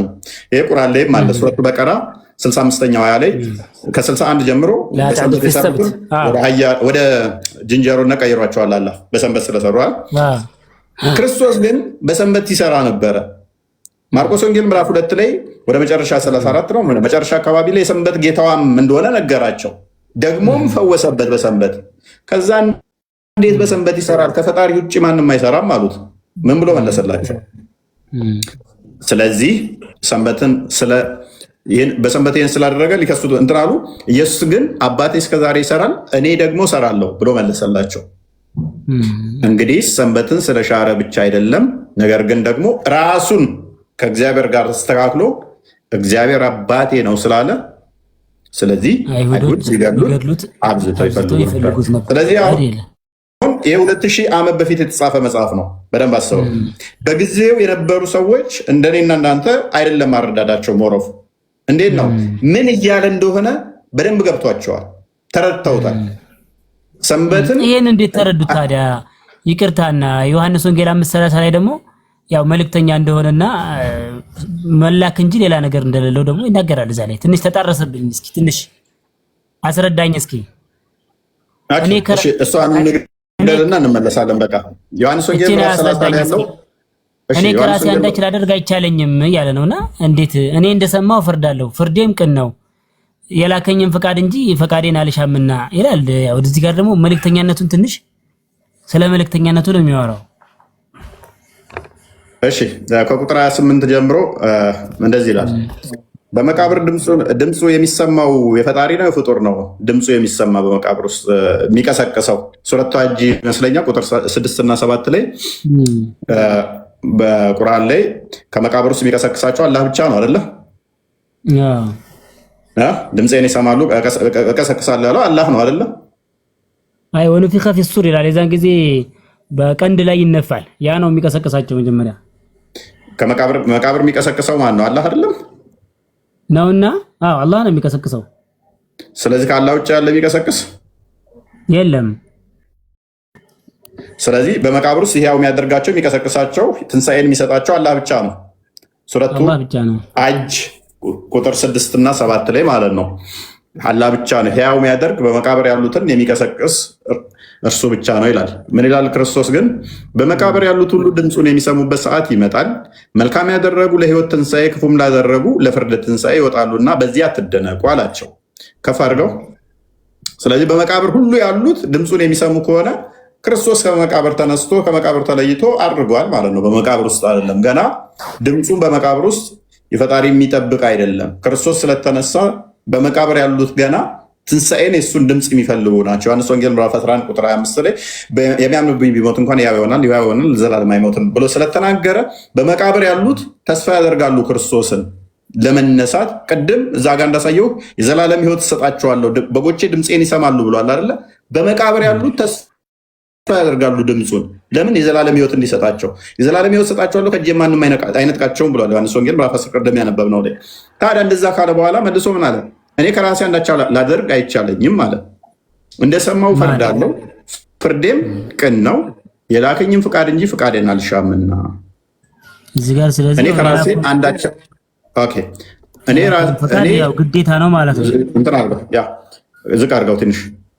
እኔ ከራሴ አንዳች ማድረግ አይቻለኝም which means ምንም በቃ አበበና ጫላና ማለትም አይችልም ማለት ነው። አይ እንደዛ ሳይሆን እንኳን እሱ መልእክተኛ ነው። መልእክተኛነቱን ነው የሚያመለክተው አይደለም? እኔ ከራሴ አንዳች ላደርግ አይቻለኝም፣ እንደሰማው ፈርዳለሁ፣ ፍርዴም ቅን ነው፣ የላከኝም ፈቃድ እንጂ ፈቃዴን አልሻም። ወማ ተሻኡና ኢላ አየሻ አላህ ማለት ነው። እንግዲህ የአላህ ሱብሓነሁ ወተዓላ ወይም የፈጣሪ ፈቃድ ካልሆነ የእሱ ፈቃድና እንግዲህ ያው የላከው ማን ነው? አባቱ። እዛ ጋር ስለዚህ የአባቱ ፈቃድ እንጂ የራሱ ፈቃድ አልሻም እያለ ነው። መልካም ኦኬ። የአባቱና የልጁ ፈቃድ ይለያያል። ለየው እኮ እዚህ የላከኝም ፈቃድ እንጂ ፈቃዴን አልሻምና አለ። መልካም። ስለዚህ በደንብ አስተውል። ይሄ ክፍሉ እየተናገረ ያለው የአባቴ ፈቃድ አድርጋለሁ ነው። የአባቱ ፈቃድ ደግሞ ምንድነው? እሱ ቁጥር 19 ላይ አድርገው። አባቴን አስፈቅዳለሁ ማለት ነው። እዚሁ ቁጥር ላይ ልመልስልህ። አውዱን በደንብ ብታውቀው ኖሮ አትጠይቀንም። ቅድም ቁጥር 17 ላይ ያው እየተማርን ስለሆነ እንወቅ ብዬ ነው እየጠየቅ ለእስክርስትና አላውቅም። ተግባብተናል። ችግር የለውም። እሺ ለማማማር ስለሆነ ከቁጥር 17 ጀምሮ ቅድም እንዳሳየው አባቴ ይሰራል እኔም እሰራለሁ፣ አባቴ እስከዛሬ ይሰራል እኔም እሰራለሁ አላቸው። ራሱን ከእግዚአብሔር ጋር አስተካክሏል ብሎ ሊወግሩት አነሱ አይደለ ድንጋይ። ቁጥር 19 ላይ ደግሞ ምን ይላል? ስለዚህ አለ። ስለዚህ ኢየሱስ መለሰ እንዲህም አላቸው፣ እውነት እውነት እላችኋለሁ አብ ሲያደርግ ያየውን ነው እንጂ ወልድ ከራሱ ሊያደርግ ምንም አይችልም አለ። ቁጥር 30 ላይ ያለውን አውዱ ከዚህ ነው ያለው። እንዴት ነው ማደርገው አለ? አብ ሲያደርግ ያየሁትን ነው እንጂ ከራሴ አንዳች አላደርግም አለ አይደለ? ቅድም ምን ብያለሁ? በአብ እቅፍ ያለው ነው ልጁ መጥቶ የተረከልን። በአብና በወልድ መንፈስ ቅዱስ ውስጥ መገናዘብ አለ እርስ በርሳቸው። እኛ ግን አብን ማንም ያየው የለም ብለናል። ስለዚህ አብ ሲያደርግ ያየሁትን ምን ነው እንጂ ማደርገው ሌላ አላደርግም አለ። ይሄ ማለት ምን ማለት መሰለ? ወልድ የሚያደርገው አብ የሚያደርገውን ነው። ከአብ የተለየ ምንም አያደርግም። ከአብ የተለየ ምንም ነገር አያደርግም። ስራቸው አንድ ከሆነ ሶስት መሆን ለምን አስፈልጋቸው እኮ ነው ጥያቄ እኮ። ሶስት እንዳልሆነ እኮ እያሳየውህ እኮ ነው። አንድ ፍቃድ ስላለች፣ አንዲት አገዛዝ ስላለች የሚያደርጉት የሚሰሩት በደንብ አስተውል፣ አንዲት ነች። አንደኛው ብርሃን ሲፈጥር አንደኛው ያንን ብርሃን የሚያጠፋ አይደለም የሚፈጥረው፣ አንድ ፍቃድ። ምክንያቱም ወልድ አብ ራሱ በወልድ ስለፈጠረ ማለት ነው። ወልድ የሚያደርገው አብ የሚያደርገውን ነው። የተለየ እኔ እንደዚህ ላድርግ አንተ እንደዛ ላድርግ ከሆነ እነሱ ምን ይሆናል? አማልክት የሆኑና እርስ በርስ ድብድብ ነው የሚሆነው። በፈጣሪ ዘንድ እንደዛ የለም። በደንብ አስተውል። ምን ይላል መሰለ? ስለዚህ ኢየሱስ መለሰ እንዲህም አላቸው፣ እውነት እውነት እላችኋለሁ አብ ሲያደርግ ያየውን ነው እንጂ ወልድ ከራሱ ሊያደርግ ምንም አይችልም። ያ በደንብ አስተውል። ያ ማለት አብ ማለት ነው። ያ የሚያደርገውን ሁሉ ግማሽ አይደለም የሚለው ሁሉ፣ ወልድ ደግሞ ይህን እንዲሁ ያደርጋልና። ስለዚህ አብ የሚያደርገውን ሁሉ ወልድ ያደርጋል። ነገር ግን ወልድ ከአብ የተለየ አንዳች ከራሱ አያደርግም። ወልድ ብቻ ሳይሆን አብም ከወልድ የተለየ አንዳች አያደርግም፣ መንፈስ ቅዱስም በተመሳሳይ። ስለዚህ አብ የሚያደርገው ሁሉ ወልድ ምን ያደርገዋል? ያደርገዋል። ከራሴ አንዳች አላደርግም ሲል ምን እያለ ነው? ከአብ የተለየ ከአብ ፍቃድ ውጭ የሆነ እኔ ምንም አላደርግም፣ ማደርገው ነገር ወልድ አብ የሚያደርገውን ብቻ ነው፣ ተመሳሳይ ነው፣ የተለየ ምንም አልፈጥርም እያለ ነው። ስለዚህ አንድ መሆኑን በምን ተጨማሪ እንስጥህ? ዮሐንስ ወንጌል ምዕራፍ 6 ቁጥር 41 ያድርገው። አውዱን አንተ ሙሉን አንብበው። ቁጥር 40 ላይ ፍቃዳቸው አንድ መሆኑ፣ ከዛ ቁጥር 40 ላይ እንደዚህ ይላል። ዝቅ አድርገው ትንሽ። ልጅን አይቶ በእርሱ የሚያምን ሁሉ የዘላለም ሕይወትን እንዲያገኝ የአባቴ ፍቃድ ይሄ ነው፣ እኔም በመጨረሻ ቀን አስነሳዋለሁ ይላል አይደለ? ቅድም ምን ብሎናል? የራሴን ፍቃድ አላደርግም የአባቴን ፍቃድ ነው ማደርገው ብሎን ነበር አይደለ? የአባቱ ፍቃድ ምንድን ነው? የኔን ፍቃድ አላደርግም የአባቴን ፍቃድ ነው ማደርገው አለን። የአባቱ ፍቃድ ምንድን ነው ብለን ስንጠይቅ ልጅን አይቶ፣ የአባቱ ፍቃድ ደግሞ ልጅን አይቶ በእርሱ የሚያምን የአባቴን ፍቃድ ነው የሚያደርገው ብለን ወደ አባቱ ስንሄድ አባቱ ደግሞ ምን አለን? በእሱ በልጁ ማመን አለባችሁ፣ እርሱ በመጨረሻ ያስነሳችኋል። ይሄ ነው የአባቱ ፍቃድ። ምን ይላል? ልጅን አይቶ በእርሱ የሚያምን ሁሉ የዘላለም ሕይወት እንዲያገኝ የአባቴ ፍቃድ ይሄ ነው፣ እኔም ምን አደርገዋለሁ? በመጨረሻ ቀን አስነሳዋለሁ። ስለዚህ የአባቴን ፍቃድ ነው ማደርገዋለሁ። የአባቴ ፍቃድ ደግሞ በእኔ እንድታምኑ ነው፣ እኔ ደግሞ በመጨረሻ ቀን አስነሳችኋለሁ። የኔና የአባቴ ፍቃድ ልዩነት የለም ነው። ተጨማሪ ማቴዎስ ወንጌል ምዕራፍ 17 ቁጥር 5 ነው እንደከፈተው አባቱ ስለ ልጁ ምን ይላል? 17 ቁጥር 5 ታዲያ ኢየሱስ ሲሞት ታዲያ ጌታ ሞተ አይደለም? እርሱም ገና ሲናገር እነሆ ብሩህ ደመና ጋረዳቸው፣ እነሆም ከደመናው በእርሱ ደስ የሚለኝ በለማስብ ከደመናው ውስጥ መጥቶ በእርሱ ደስ የሚለኝ የምወደው ልጄ ይህ ነው እርሱን ስሙት የሚል ድምፅ መጣ። ስለዚህ አብ ስለ ልጁ ምንድን ነው የሚለው? ልጁን ስሙት ነው የሚላል። ልጁ ደግሞ የአባቴን ፍቃድ አድርጋለሁ ይላል። አባቱ ደግሞ ስለ ልጁ ምን ይላል? ልጄን ስሙት ይላል። ዮሐንስ ወንጌል ምዕራፍ 17 ቁጥር 10 አንዴ ክፈተው እዛው ላይ። ስለዚህ ልጄን ስሙ ካለ 17 10 ልጄን ስሙት ካለ አባቱ፣ ልጁ ደግሞ የአባቴን ፍቃድ አድርጋለሁ ካለ ልዩነት የላቸውም። ምንድነው መልሶ ይለናል? የኔ የሆነ ሁሉ ያንተ ነው፣ ያንተውም የኔ ነው። 16 15 ነው የከፈተው። ስለዚህ የአብ የሆነ ሁሉ የወልድ ነው፣ የወልድ የሆነ ሁሉ የአብ ነው። ምንም ልዩነት የለንም። ለአብ ያለ ሁሉ የኔ ነው። አብ ያለው ሁሉ የወልድ ከሆነ የወልድ ሁሉ ደግሞ የአብ ከሆነ በመካከላቸው ልዩነት የለም። ስለዚህ አብ ፈጠረ ማለት ወልድም ፈጠረ ማለት ነው። አብ ተናገረ ማለት ወልድም ተናገረ ማለት ነው። ወልድም ሞተ ማለት አብም ሞተ ማለት ነው። ለምን አይሆንም ታዲያ? እዚህ ላይ ሲሆን ደግሞ ሎጂኩ እንደዛ ከሆነ አንድ ከሆኑ የሚያደርጉት ነገር አንድ ከሆነ የሚደርስባቸውም ነገር አንድ መሆን አለበት። ወይ አልሞቱ መሆን አለበት፣ ወይ ሙተዋል መሆን አለበት። በአካል የአካልን ከባህሪ ጋር እንትን ብለህ እያገናኘኸው ነው። ያው ቃል ነው ብለኸኛል። ቃሉ ሞተ ነበር። እሺ ወይ ኖ አዳምጣ። ክርስቶስ በስጋ የተገለጠ ቃል ነው ያልኩህ እንጂ ክርስቶስ ማለት በስጋ የተገለጸ ቃል ነው። ቃሉ የተገለጸው በስጋ ነው። ስለዚህ ስጋው ማለት ግን የተገለጠበት እንትን ሞተ ማለት ነው።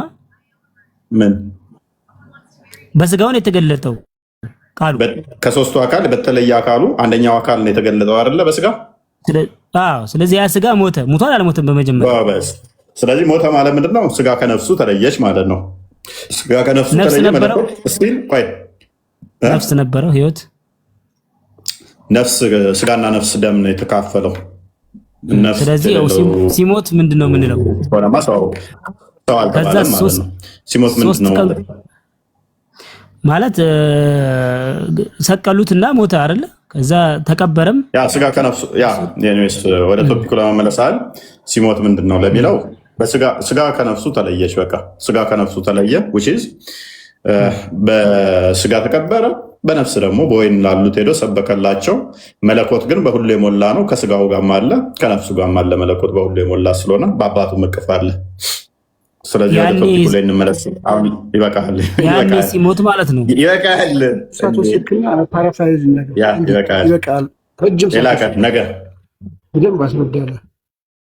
ስላስተባርከኝ አመሰግናለሁ ጋሽ ፎይ። ሌላ አንተም የሰማው በልቦና ያኑርልህ። አጣጥመው በደንብ። አሜን አሜን አሜን አሜን። አጣጥመዋለሁ ብራዘር። እንዲህ ያው መማማር ምናምን አሪፍ ነገር ነው። መሰዳደቡ ምናምን ትንሽ ትምህርት አሪፍ ከሆነ ወይም በቃ ጀስት አለ አይደለ ትዋርድ ዘ ፖይንት የሆነ ቢሆን ነገር የሆነ አሁን ለምሳሌ መልካምነት አይደለም። አሁን በእምነት ጉዳይ ላይ ሴንሲቲቭ ኤሪያ ነው። ሶ ነብያቶችን መዝለፍን ያሁን አባቶችን ምናምን አልዘልፍም። ማንንም አልዘለፈምና ወደ ሌላ ቦታ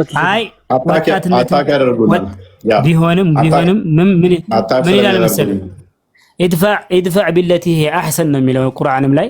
መልካምን ነገር መመለስ መልካም ነው። ወይም ደግሞ የቻለ መልካምን ይናገር ካለበለዚያ ዝም ይበል የሚለውን ነገር ብትጠቀሙበትና ብትወስዱት። ለማንኛውም ነብዩ ሰለላሁ ዐለይሂ ወሰለም ከአይሁዶችም ወደ ቶፒኩ እንመለስ። የሆነ ጥቆማ ደርሷቸው ተቀብለውት ወስደውታልና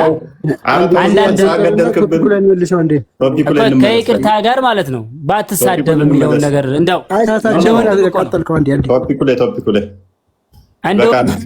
ቶፒኩ ላይ አንዴ ፓራፍሬዝ አድርገው አንዴ ደግሞ አዳምጠን አንድ ጊዜ አዳምጠንና መልካም ቃሎች ያሰማልን። እፎይ አሪፍ ተምረንበታል። በሰበቡም ቢሆን ወንድማችንም የሰማኸውን በልቦና ያኑርልህ። እግዚአብሔር ልቦናህን ይክፈትልህ። ወደ ቶፒኩ ይቅርታ ስንመለስ እስኪ አንድ ጥያቄ ልጠይቅህ። ነቢዩ መሐመድ ከሰውነታቸው የሚወጣው ጠረን የተለየ ነበር? እንደ ማንኛውም ሰው ነበረ? በጣም መልካም መዓዛ ነበረች። ለምሳሌ ላቡ ይሸታል። ላባቸው በጣም ሽቶ ነበር። በጣም መልካም ሽታ ነበረው። መልካም ሽታ ነበረው። ኦኬ ይሄ መጽሐፍ ታውቀዋለህ አይደለ? ሪያዱ ሷሊሂን። እዚህ ላይ ደግሞ የመሐመድ የ20 ዓመት አገልጋይ ባሪያው ምን ብሎ ይናገራል?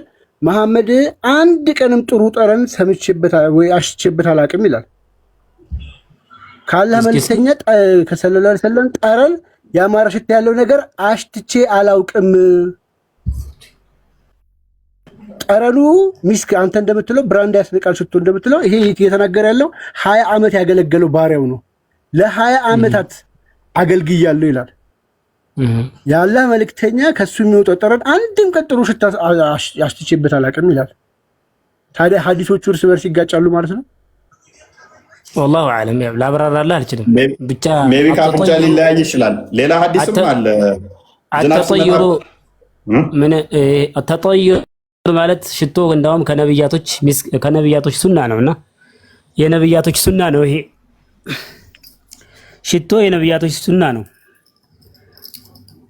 እንዴት ነው የነብያቶች ሱና የሆነው ግን? ሽቶ የነብያቶች ሱና ነው። ሴቶች ደግሞ ሽቶ ከተቀቡ አይቻልም ማለት እሱ ክልክል ነው። ለሴቶች ደግሞ አይፈቀድም ሽቶ። ለወንዶች ነው እንጂ ለሴቶች አይፈቀድም። አሁን ይሄ ጠረኑ ስለዚህ ሴት ነብይ ጠረኑ አሸትም ያለዚህ ጠረኑ ምን አልከኝ? አሁን ስለዚህ አገልጋዩ አንድ ቀንም ለ20 ዓመታት ያገለገለው አንድ ቀንም የመሐመድ ጠረን ጥሩ ሸቶኛ አቅም ካለ አገልጋዩ ነው የሚታመነው። መቼም 20 ዓመት ሙሉ ያገለገለው ይኸው ካላህ መልእክተኛ ሰለላሁ ዐለይሂ ወሰለም ጠረንን ያማረ ሽታ ያለው ነገር አሽትቼ አላውቅም። እንዴት ነው ሽቶ ነው ብለው ላቡን ኡሙ ሱለይማን ነች አይ ቲንክ ያ በብልቃት ሁሉ ታደርግ ነበር። ላቡን አይደለም ለመቀበል አረዳዱ አልገባህም እንዴ? ይሄ እኮ ኮምፓራቲቭ ፎርም እኮ ነው። ከሳቸው የበለጠ የሚያምር ጠረን አላየሁም አላሸተትኩም ለማለት ነው። ያ ማለት በጣም ይጣፍጡ ነበር ማለት እኮ ነው። አይደለም እንዴው ላምበስቲ ከአላህ መልእክተኛ ሰለላሁ ዐለይሂ ወሰለም ጠረን ያማረ ሽታ ይኸውልህ አሽትቼ አላውቅም እኮ ነው። ካላህ መልእክተኛ ጠረን አለ ያማረ ሽታ ያለው ነገር አሽትቼ አላውቅም። ያማረ ሽታ ያለው ሽታ ያለው ያማረ ከሳቸው ያማረ ማለት ነው። ከሳቸው ሽታ ያማረ ያማረ አላውቅም እያለ አጎቴ ታየር ወደ ጎን አድርገው አረበኛውን ላንብብልህ። ያማረ ሽታ አድርግለት። አረበኛውም እንደዛ ነው የሚለው። ያማረ ሽታ አሽትቼ አላውቅም ነው የሚለው። ከፎይ ጺም ያማረ ጺም አይቼ አላውቅም ብል ምን ማለት ነው? አሁን እንደዛ ለምሳሌ ጺምህ ያምራል ምን አገናኘው? አሽትቼ አላውቅም እኮ ነው የሚለው። አይቼ አላውቅም ይባላል። እንደሱ አይነት ረጅም ያለው ነገር ኖ እንደዛ ብቻ እኮ አይደለም የሚለው ያለው ነገር እኮ ነው እያለ ያለው። ሉክ ካላህ መልእክተኛ ላይ ያማረ ሽታ ያለው ነገርም ጠረን ከሳቸው ያማረ ሽታ ያለው ነገር አሽትቼ አላውቅም። ይኸውልህ አረበኛው የሚለው አጥየብ ሚን ሪሂ ዞር አድርገው ወደዚህ ወደ ጎን አድርገው ካላህ መልእክተኛ ላይ ይኸውልህ ወይ ወላ ሸመምቱ ራኢሐተን ቀጡን አጥየበ ሚን ራኢሐቲ ረሱል ሰለላሁ ዐለይሂ ወሰለም። አጥየበ ማለት ኮምፓራቲቭ ፎርም ነው። በጣም ያማረ ማለት ነው እንዴ? ይኸውልህ ወላ ከመሐመድ ላይ ጥሩ ጠረን አሽትቼ አላውቅም ማለት አረበኛው አይደለም። አማርኛው አረዳድህ ትንሽ ሸንከፍ ብሎብህ ነው። እፎይ እዚህ ጋር አንዳንዴ ተቀበል አይደለም። ይሄ እኮ ይኸውልህ እኔ አሁን በተርጉሜ አይደለም። አሁን አንተ እኮ እየጮክና አንድ ጊዜ ላንብብልህ እባክህ። አንድ ያዳምጥ በደንብ እናንብብ። አነስ ነው ያስተላለፈው እንዲህ ብለዋል። ይኸውልህ አነስ ምን አለ እንዲህ ሐዲሱ ሶሂህ ሐዲስ እኮ አንድ ያዳምጥና እሺ አነስ አስተላለፈ እንዲህ አለ ያላህ መልእክተኛ ሰለላሁ ዐለይሂ ወሰለም መዳፍ የለሰለሰ ሐር ወይንም ጨርቅ ነክቼ አላውቅም። ምን ማለት ነው? ነክቼ አላውቅም ማለት ዘሴባ አማርኛ ነው ተጠቀመው። ስለዚህ ይሄን ተርጉማ የነብዩ ሰለላሁ ዐለይሂ ወሰለም የለሰለሰ ነው ማለት ነው። ኧረ አዳምጠኝ ቆይ በኢየሱስ እንደዛ ማለት ነው ግን ኧረ ቆይ አዳምጠኝ እሺ አዳምጣለሁ። እሺ የአላህ መልእክተኛ ሰለላሁ ዐለይሂ ወሰለም መዳፍ የለሰለሰ ሐር ወይንም ጨርቅ ነክቼ አላውቅም። which is የሐር ጨርቅ በእስልምና አይቻልም።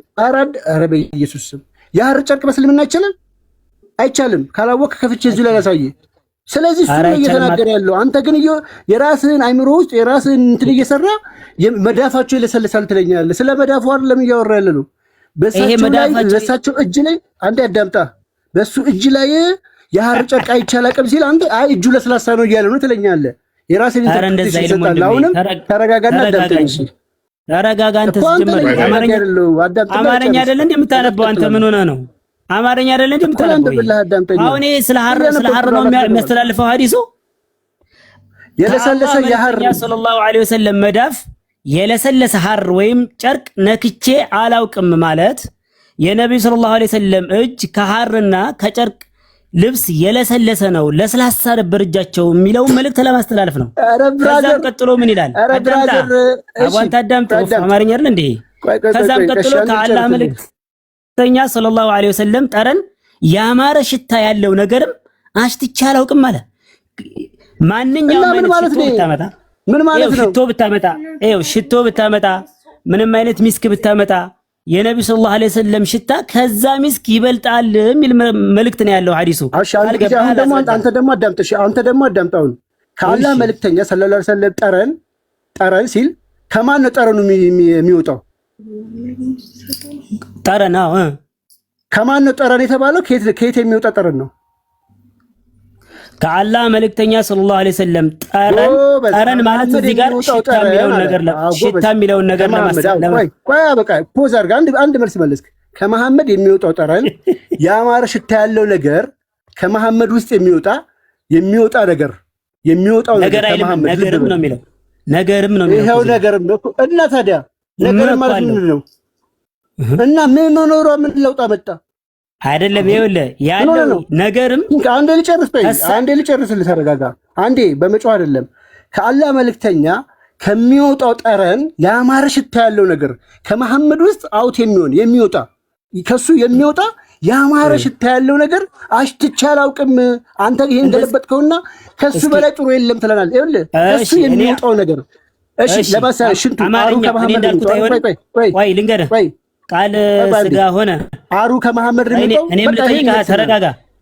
ተረጋጋ። እሺ አማርኛው ለምሳሌ እኔ እንዳልኩት ሊሆን ሊተረጎም ይመቻል አይመችም? አይመችም። አሩ ለምሳሌ ሽቶ ይላል አይደለም? እኔ አማርኛው የሚወጣው እኮ ነው ያለ ከነብዩ ሰለላሁ ዐለይሂ ወሰለም ያማረ ሽታ የበለጠ ሽታ የለም የሚል ትርጉም ነው ያለው። ይሄ የበለጠ ኬታ መጣ እሺ የበለጠ አለ። አንተ እንደተረዳኸው አንተ እንደተረዳኸው አረዳድ እኔ እንደተረዳሁት አይደለም። ሐዲሱ እየተናገረ ያለው ምን መሰለህ? አንድ ጊዜ ኮንቴክስትም የሚባል ነገር አለ። መሐመድ የማያደርጋቸው ሌላ ነገር አምጣልኝ እስኪ። ይሄ ካልገባ ሌላ ነገር አምጣልኝ እስኪ። ሌላ ለህዝቡ ላስረዳና ልተው ወይም ደግሞ አንድ ጊዜ አዳምጠኝ። ምንም እያዳመጥከኝ አይደለም። ይቀጥልና ምናልባት ሙስሊሞች ካላችሁ ይሄን ለማለት አይደለም። አጥየብ ሚን ራኢሐቲ ነብዩ ሰለላሁ ዐለይሂ ወሰለም ማለት ከነብዩ ሰለላሁ ዐለይሂ ወሰለም ያማረ ሽታ አሽትቼ አላውቅም ለማለት ተፈልጎ ነው። አጎቶች ጥሩ። ሐዲሱ እየተናገረ ደግሞ ያለው ምንድነው መሰላችሁ? አሁን ደግሞ ዝም ብላ አድርገለፈው በቃ ይሄንን አልገባም። እኔ አታካላረገም። ልቀጥልሽ አንድ ጊዜ ሐሳቤ ልጨርስ። ያላ መልእክት ኧረ በኢየሱስ አንዴ ሚውት አድርግ። ኦኬ ሐዲሱ እየተናገረ ያለው ወገን ስለምንድን ነው? መሐመድ የማያደርጋቸው ወይ ደግሞ መሐመድ ላይ የሌሉ ነገሮችን ነው። አይደለም እያመሰገነ ነው። ሐዲሱ ስለ ምስጋና ነው የሚያወራው። እፎ ያረ ሚውት አድርግልኝ በጌታ። ለምን ሚውት ያደርገኛል? ይሄ እኮ እሺ ጥሩ ስለ ምስጋና ነው ብለኸኛል። አመሰግናለሁ። አዎ እሺ ለምሳሌ መሐመድ ሰራተኞችን ኤጭ ብሎ ያውቃል? ኤጭ ብሎ አመናጭ ያውቃል? አያውቅም። ቴንክ ዩ። መሐመድ የሌለውን ነገር ነው የሚናገረው። እዚህ ጋር ቀጥሎ ምን አለ? መሐመድ ሰራተኛውን ኤጭ ብሎ ያውቃል ማለት ነው። ምስጋና እኮ ነው። አንድ ጊዜ ቆይ፣ አንድ ጊዜ አዳምጠኝ። አንድ ነገር ሰርቼ ለምን ይህንን አላደረክም ብሎኝ አያውቅም። ስለዚህ ሐዲሱ እየተናገረ ያለው መሐመድ የሌለውን ነገር እንጂ ያለውን ነገር አይደለም። ሙሉ አይደለም። ይሄ መልካም ጸባይ ነው። አቦይን ተው። ስለዚህ አሁን በዚህ ኮንቴክስትና ከመሐመድ ጥሩ ነገር ይወጣል ነው አይወጣም ነው እያለ ያለው።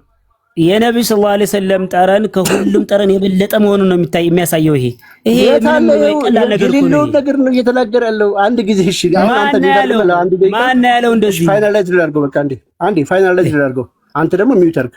ከዛ አንተ ሀሳብን ትሰጣለህ። አረበኛ አንዴ እባክህ አርግለት ላይ አነስ ያላ መልእክተኛ እንደዚህ ብለዋል። እንደዚህ አለ ሰለላሁ ዐለይሂ ወሰለም መዳፍ የለሰለሰ ሐርም ወይም ጨርቅ ነክቼ አለ። አረ እፎይ ይሄን ልጅ ተው በለው። እፎይ ያልገባህም ነገር ነው ይሄ። እፎይ በቃ እሺ፣ ላፉት ወደ ሌላ ቶፒክ በጣምና ይቅርታ አላስደምጣልኝ። ያ እንደ ምንም ረጅም ሰዓት እንትን አደረኩት። ታገስኩት ላንብብላቸውና ከዛ ሀሳብን ትሰጣለህ አልኩት። አንዴ እንኳን ሙሉ ሐዲሱን አንብበው። አነስ እንዳስተላለፈው ያላ መልእክተኛ እንደዚህ ብለዋል። ያላ መልእክተኛ መዳፍ የለሰለሰ ሐር ወይም ጨርቅ ነክቼ አላውቅም። ልብ በሉ፣ የለሰለሰ ነው የሚለው። የለሰለሰ ሐር ጨርቅ ነው እንጂ የመሐመድ መዳፍ እንትን ነው እያለ አይደለም። እሺ፣ ከአላህ መልእክተኛ ጠረን ያማረ ሽታ ያለው ነገርም አሽትቼ አላውቅም። ይሄ የማያውቃቸውን ነገሮች ነው። መሐመድ የሌሉትን ነገሮች ነው እየተናገረ ያለው። ቀጠለ። የአላህ መልእክተኛ ለ20 ዓመታት ያህል አገልግያለሁ። በዚህም ዓመታት ውስጥ አለ እጭ ብለው አያውቅም። የማያውቀውን ነገር ነው እየተናገረ ያለው። ቀጠለ። አንድን ነገር ሰርቼ ለምን እንዲህ አላደረክም ወይም አልሰራህም ብሎኝ ማለት ነው አያውቅም። አሁንም እያለ ያለው ብሎኝ አያውቅም። ስለዚህ መሐመድ አርጎት የማያውቀው መሐመድ የሌለውን ነገር ነው ሙሉ ሐዲሱ እየተናገረ ያለው። ስለዚህ ከመሐመድ የሚወጣው ጠረን ያማረ ሽታ ከመሐመድ አሽትቼ አላውቅም ነው ያለው። አላውቅም። አሁን ገብተህ ሐሳብህን መስጠት ትችላለህ። እዚህ ጋር ሐዲሱ እየተናገረ ያለው እጭ ብሎ አያውቅም፣ ሰራተኛው እንደዚህ አርጎ አያውቅም፣ ከለሰለሰ ጨርቅ ውጭ እንደዚህ አርጎ አያውቅም። ከመሐመድም ደግሞ ጥሩ ጠረን አሽትቶ አያውቅም። ዛሲት ይሄ ነው ያለው። ክሊር ይመስለኛል። እና እየጮኸ ስለረበሸ ነው ላላስወራ ስላለ ነው እንጂ ባጭሩ እንቋጨው ነበር። ካለ አስገባው ቦታው ላካለ ጨርሱ በሰላም አግባ። አይ ጥሩ ጠባይ ስላለው ከኔ ጋር ረጅም ሰዓት ስላወራ ነው። ያ እኔም ደስ ብሎኛል። ወራው ግን አላስወራልኝ እንዴ አላንብበው አላስነብብም ማለት። ሰላም እንዴት ናችሁ? ላስወጣሽ እጄን እንደዚህ ከጫንኩ በኋላ ሰላም እንዴት ናችሁ አልሽ። እንዴት ነሽ? አሎ ሁሉ ሰላም ሁሉ ተማም ነው كيف حالك؟ عمل بس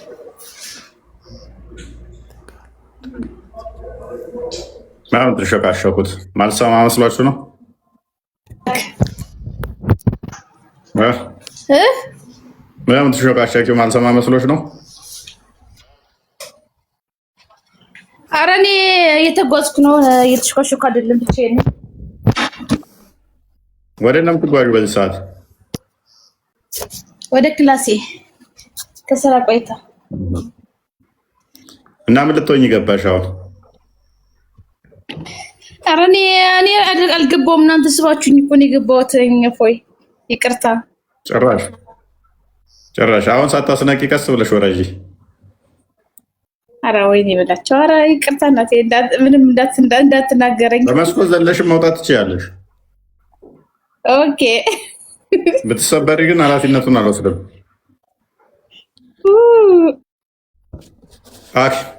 አመሰግናለሁ። ለማንኛውም እሺ ኢብን አረብ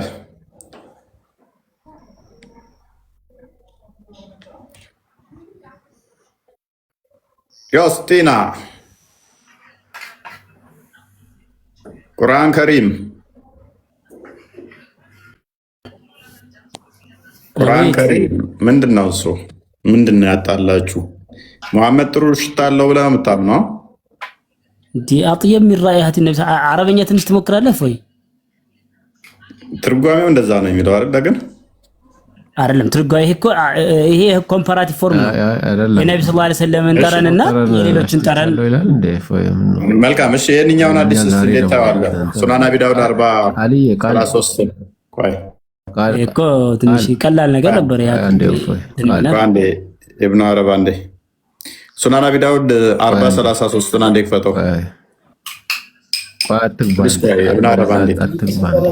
ምናረብ ቆይ አንዴ ፕሊስ እንጨርስ ከእንትና ጋር በቃሽ።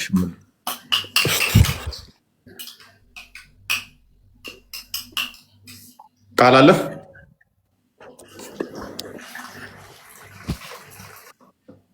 አብዳውድ 40:33 እሺ ሱናን አቢ ዳውድ 40:33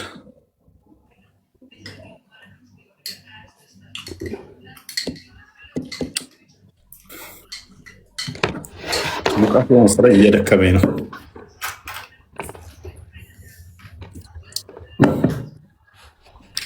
አረብኛውን አድርግለት። እንችን ቀጥላት። እችን አዲስ ፈሰርልን እስኪ።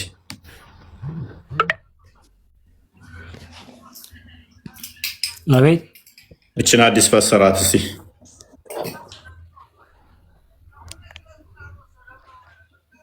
حدثنا عمرو بن عون حدثنا أبو عوانة عن قتادة عن أبي بريدة قال لي أبي يا بني لو رأيتنا ونحن مع النبي صلى الله عليه وسلم وقد أصابتنا السماء حسبت أن ريحنا ريح الضأنيلة.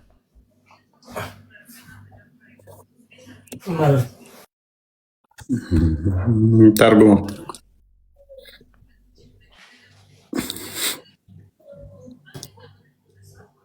ነው መልሴ። ተርጉምልን። ብዙ እውቀት ስለሌለኝ ኖርማል ነው እኮ ይሄ። እኔ ያለው ይሄን ሐዲስ አልቀራሁትም። እፎይ ግን ይሁን ሳይቀርቀው ነበር እያንዳንዷን ቃል እየበተንክ አይደለ? መጽሐፍ ቅዱስ ላይ እንደዛ ሲያስረዳ ነበር። አንድ ቃል ግን ደፍረ መተርጎም ራሱ ሼም ያዘ። አይ ተርጉምልኝ፣ ችግር የለውም። ኖርማል እኮ ነው። ያ አንተ ተርጉም እሱ ቢለው ኦኬ፣ እዚህ ቃል ጋር ችግር የለው። ፋይን ሐዲሱ እንግዲህ በግልጽ እንደሚናገረው ምንድነው አቡ ቡሩዳ እንደዘገበው ወይም ናሬት እንዳደረገው ማፋዘት ቱሚ አባቴ እንደዚህ አለኝ፣ ማይ ሰን ኢፍ ዩ ሃድ ሲን አስ ዋይል ዊ ዌር ዊዝ ዘ ሜሴንጀር ኦፍ አላህ። ልጅ አባ እንደዚህ አለን ከአባቴ ጋር አይሚን ከአላህ መልእክተኛ ጋር ወይም ደግሞ ከመሐመድ ጋር ሆነን ብታየን ኖሮ አለው the rain had fallen on us ዝናብ ሲዘንብብን you would have thought that our smell was the smell of the sheep ሽታችን በግ ይል ነበር። የበግ ሽታ ነበር የምንሸታው እኔና መሐመድ which is እንደዛ ነበር የሚል ነው። የበግ ሽታ መቼም ሽቶ ነው የሚለው አትለንም። እዚህ 20 ዓመት ያገለገለው ሰውዬ የሚያለው እውነቱን ነው ማለት ነው። ከመሐመድ ውስጥ አንድም ቀን ጥሩ ጠረናሽ ብቻ አላውቅም ነው ያለው። እሱ እንደዛ አይልም ሐዲሱ አጎቴ። ስለዚህ በግ እየሸተተው ነው ማለት ነው። ቴንክ ዩ አንተ ሐዲሱ እንደዛ አይልም። ለጊዜው እንያዘውና ፕሊስ ወደ እንትኑ እንመለስ። ሽታውን ለጊዜው ያዝ እናድርገውና አይሻ ብዙ ጊዜ ደጋግማ ሴመን ከመሐመድ ልብስ ላይ እንደምፈትግ ትናገራለች። ሶዋት ይሄ ራሱ ሽታ አመጣም ብለህ ታምናለህ? ላብ ሲነካው መሐመድ ደግሞ በቀዝቃዛ ወቅት እንኳን እንደሚያልበው ይናገራሉ። በቀዝቃዛ ወቅት እንኳን የሚያልበው ከሆነ ሎክ ስፐርሙን ብዙ ጊዜ ላይ ነው የምትለው። ደግሞ ኦፈን ብዙ ጊዜ ላይ በእጄ ነው የምፈትግለት ትላለች። ይሄ ራሱ ሊያሸት አይችልም ወይ? ሶዋት ሊያሸት አይችልም ወይ ነው? ቆይ ሸተተ ሶዋት ከዛ አነስ ብን ማሊክ ረዲየላሁ ዐንሁ እንዳልሸተተውና እንግዲህ 20 ዓመት አብሯቸው የኖረው በጣም እንዳውም በጣም የሚያምር ሽታ ነበር የነበራቸው። ድንጋይ አቀባይ ነው አይደለ? መሐመድ ብዙ ጊዜ ካካሲድ ድንጋይ የሚያቀርብ ነው እሱ፣ ወይንም ደግሞ የመታጠቢያ ፋዞ አገልጋይ ማለት ሁሉንም ቤት ውስጥ ያለውን ነገር የሚንከባከባቸው ነውና የሚያስፈልጋቸውን ነገር ሁሉ ማድረግ የሚሰጣቸዋል። አነስ ብዙ ጊዜ ላይ የማየው ድንጋይ አንጣልኝ ለቂጥ ያለኝ ውሃ ጀለ ስከተለው ነበር። ውሃውን ትቶ ድንጋይ ያመጣልኝ፣ ድንጋይ ስፈልግ አጣው። ከዛ ኩበት ሳመጣ ኩበት አይሆንም አለኝ። እንደዚህ የሚል ነው ያለው። ግን አንድ ሐዲስ አለ ከዚህ ጋር ሜይ ቢ ነገር ያነሰዋል የሚለው ሙሐመድ ካካ ሲል ጣራ ላይ ወጥቶ ያየው ሰው የሚያየው ሰውዬም ነበረ ለማየት ሙሐመድን ካካ ሲል እና እሷ ፓርት ታስቀኛለች። አሁን ይሄ ከእምነቱ ጋር ምን ያገናኘዋል? ማለት ተበሩክ ያደርጋሉ። ከሙሐመድ የሚወጣው ነገር እንትን ያደርጉበታል። ፈልገው ነው። በቃ ምራቅም ሲጠፋ እዛው ነው። ተኝቶ እንኳን ላቡ ሲፈስ ይቀዱታል ላቡን። እያንዳንዱን ከሰውነቱ የሚወጣውን ነገር ኢብን ፀጉር ሲቆረጥ እንፈልግ ነበር ይላል አላህ። ሐዲስ ተፈለግ ሰጣለው። እንደገና ደግሞ ውስጥ እየነከሩ ይጠጡታል። አንብበው እሱ ላይ ይሄ ሁሉ በአንድ ለምን አታረገው? እፎይ ጊዜ እንትን ለማለት ይሄ ሁሉ እኮ ርዕሱ አሁን አንድ ነው። ርዕሱ አተበሩክ በነብዩ ሰለላሁ ዐለይሂ ወሰለም በነብዩ ሰለላሁ ዐለይሂ ወሰለም በረካ መፈለግ የሚለው ውስጥ ይካተታል። ስለዚህ ሱሐቦች በህይወታቸው እያሉ የነብዩ ሰለላሁ ዐለይሂ ወሰለም ምራቃቸውን ይሁን ከፀጉራቸው ይሁን ኻተመንቡ ከሞተ በኋላ ነብዩ ሰለላሁ ዐለይሂ ወሰለም ሞቱ። ከዛ በኋላ አይቻልም። ይሄ ተበሩክ ነገር ተዘግቷል። እሺ በህይወት እያለ ነብዩ ሰለላሁ ዐለይሂ ወሰለም ብቻ እናያለን። ከሞተ በኋላ አይቻልም፣ ይቻላል እናያለን። በህይወት እያለ ፀጉሩን አጥበው ይጠጣሉ። እሺ ምራቁን ይጠጣሉ። እሺ እጣቢውን ይጠጣሉ። እሺ ደሙን ይጠጣሉ። ሽንት ይጠጣሉ። ሌላ ደግሞ ምንድነው ከፀጉሮቹ ላባቸውን ኻተመ ንቡዋቸውን ያቀፋለ። አሁን ከሞተ በኋላ ራሱ ፀጉሩን እስቲል የሚጠቀሙ አሉ። የሱ ፀጉር ብለው የሙሐመድን ልብስ እያጠቡ የሚጠቀሙ ከሞተ በኋላ እንዳሉ ታውቃለህ? የልብሱን አዘጋጀው ቃል አውቃለሁ። ያንን ያው ብዙ እንትን አንልበትም። እንደ አህሊ ሱነቲ ወል ጀማዓ ይሄ የሚወደድ አይደለም። ሐዲስ ሰሂህ ነው። ሰሂህ ሆኖ ሐዲስ ቡሃሪ ላይ እንኳን እንዴት ነው የማይወደደው? ቡሃሪ ላይ ያለ ሐዲስ አሁን ላይ እኮ ነው እያልከኝ ያለው እኮ። ሙሐመድ ከሞተ በኋላ እኔ ጋር ነበረ ትላለች እኮ አይሻ። ለታመመ እያጠብን እንሰጥ ነበር ትላለች እኮ አይሻ። ኢንካነ የትቡት ፊል ሐዲስ ሐዲሱ ሰሂህ ከሆነ ትክክል ነው። አሁን እኮ እኛ ዘመን ላይ ሙስሊም ላይ አለ። ሙስሊም ላይ ያለው ሳይ ሙስሊም ይሄ እኮ ችግር የለውም አልኩህ እኮ ሙሐመድ ከሞተ በኋላ እኮ ነው። ኖ አዳምጠኛ። አሁን እያልኩ ያለሁት እኮ ያኔ ራሱ ሞቶ ከተደረገ አሁን ለምን አታደርገው? ሙሐመድ ሞቶ አይሻ ጋር ነበር ልብሱ። አሁን ከዛ ደግሞ ከአይሻ ጋር ማነው ጋር ሄደ? እያጠብን ለታማሚ እንሰጥ ነበር ትላለች እኮ። ልብሱ ላይ ደግሞ ብዙ ጊዜ ስፐርም ነበር ብላለች። አይ ቲንክ ብልጓል መሪም ላይ ራሱ አለልህ አይደለ? እንትኑ ብልጓል መሪም ሆነ አንዴ ክፈተው፣ እሱን አንዴ ክፈተው እሱ። ከዛ ወዲያ ሳይ ሙስሊም ላይም አለ። ሳይ ሙስሊም ላይም መክፈት ይችላል። አሁን እንዲህ ማድረጋቸው ከነብይነታቸው ምን ያጎልባቸዋል ብለህ ነው አንተ? ነብይ አይሆኑም ነው? እንመጣለን እሱ ላይ አንዴ ተንበለውና እኮ አሁን አተበሩ በነብዩ ሰለላሁ ዐለይሂ ወሰለም ርዕሱ አለቀ እኮ። ይቻላል አልኩኝ። አተበሩ በነብዩ ሰለላሁ ዐለይሂ ወሰለም መልካም ይቻላል። በሳቸው የቀረ ነው። ግን አሁን በሳቸው ማለት እኔም ሆነ ሌላ ሰው ማድረግ አይችልም። ሙሐመድ ሞቶ እንኳን የእሱን ልብስ እያጠባችሁ የምትጠቀሙ ሆነና እስቲ የራሱ ነው፣ የራሳቸው እኮ ነው እኮ እየደረብከን ነው። ልብሱ የራሳቸው ነው፣ ፀጉሩ የራሳቸው ነው። በዘመኑ የነበረ አይ ነው። እኔም ማን ሌላ ሰው ነው አልታይም። እኔም አልታይም። ስለዚህ ሙሐመድ ፀጉሩ መድኃኒት ከሆነ በረከት የሚያሰጥ ገነት የሚያስገባህ ከሆነ ምራቁ እንደዛው፣ እጣቢው እንደዛው፣ ሽንቱ እንደዛው፣ ደሙ እንደዛው፣ የልብሱን እጣቢ እንደዛ፣ ፀጉሩ እጣቢ እንደዛ ከሆነ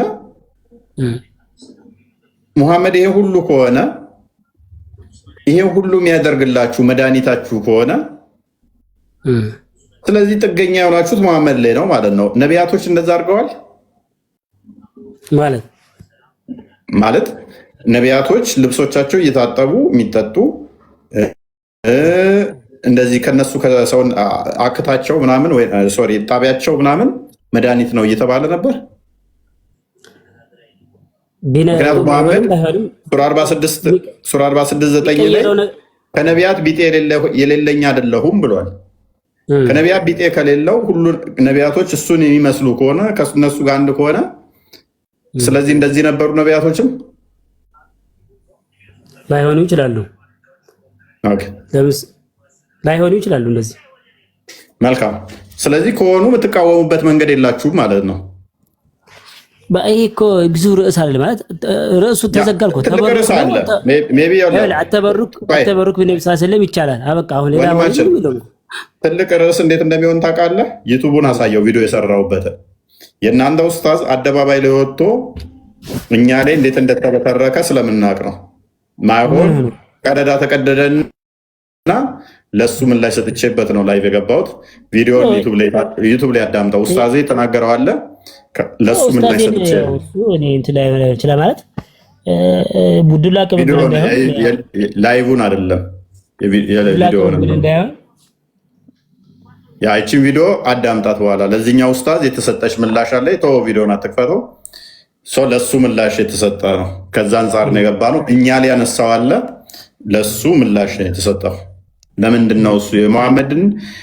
ምክንያቱም የራስህ ቤት ላይ ያለን ነገር ሌላው ጋር መተጣ ስቀስር እንዴት እንደዚህ ሊሆን ይችላል ምናምን። አንተ መሐመድ እጣቢው መድኃኒት መሆን ይችላል እያልክ፣ ምራቁ መድኃኒት ይሆናል እያልክ፣ ደሙ፣ ሽንቱ፣ ላቡ፣ የፀጉሩ እጣቢ፣ የልብሱ እጣቢ ፈውስ ነው መድኃኒት ነው እያልክ እኔ በስጋ የተገለጠው አምላክ ቤዛ ሆኖኛል ስል ሞክ የምታደርግ ከሆነ ወይንም ደግሞ የማንም እንትን ለማንም እንትን ምን ጥቅም የለው ምናምን የምትል ከሆነ ስለዚህ የራስን አስተምሮ አታውቅም ማለት ነው። የራስን አስተምሮ አታውቅም ማለት ነው።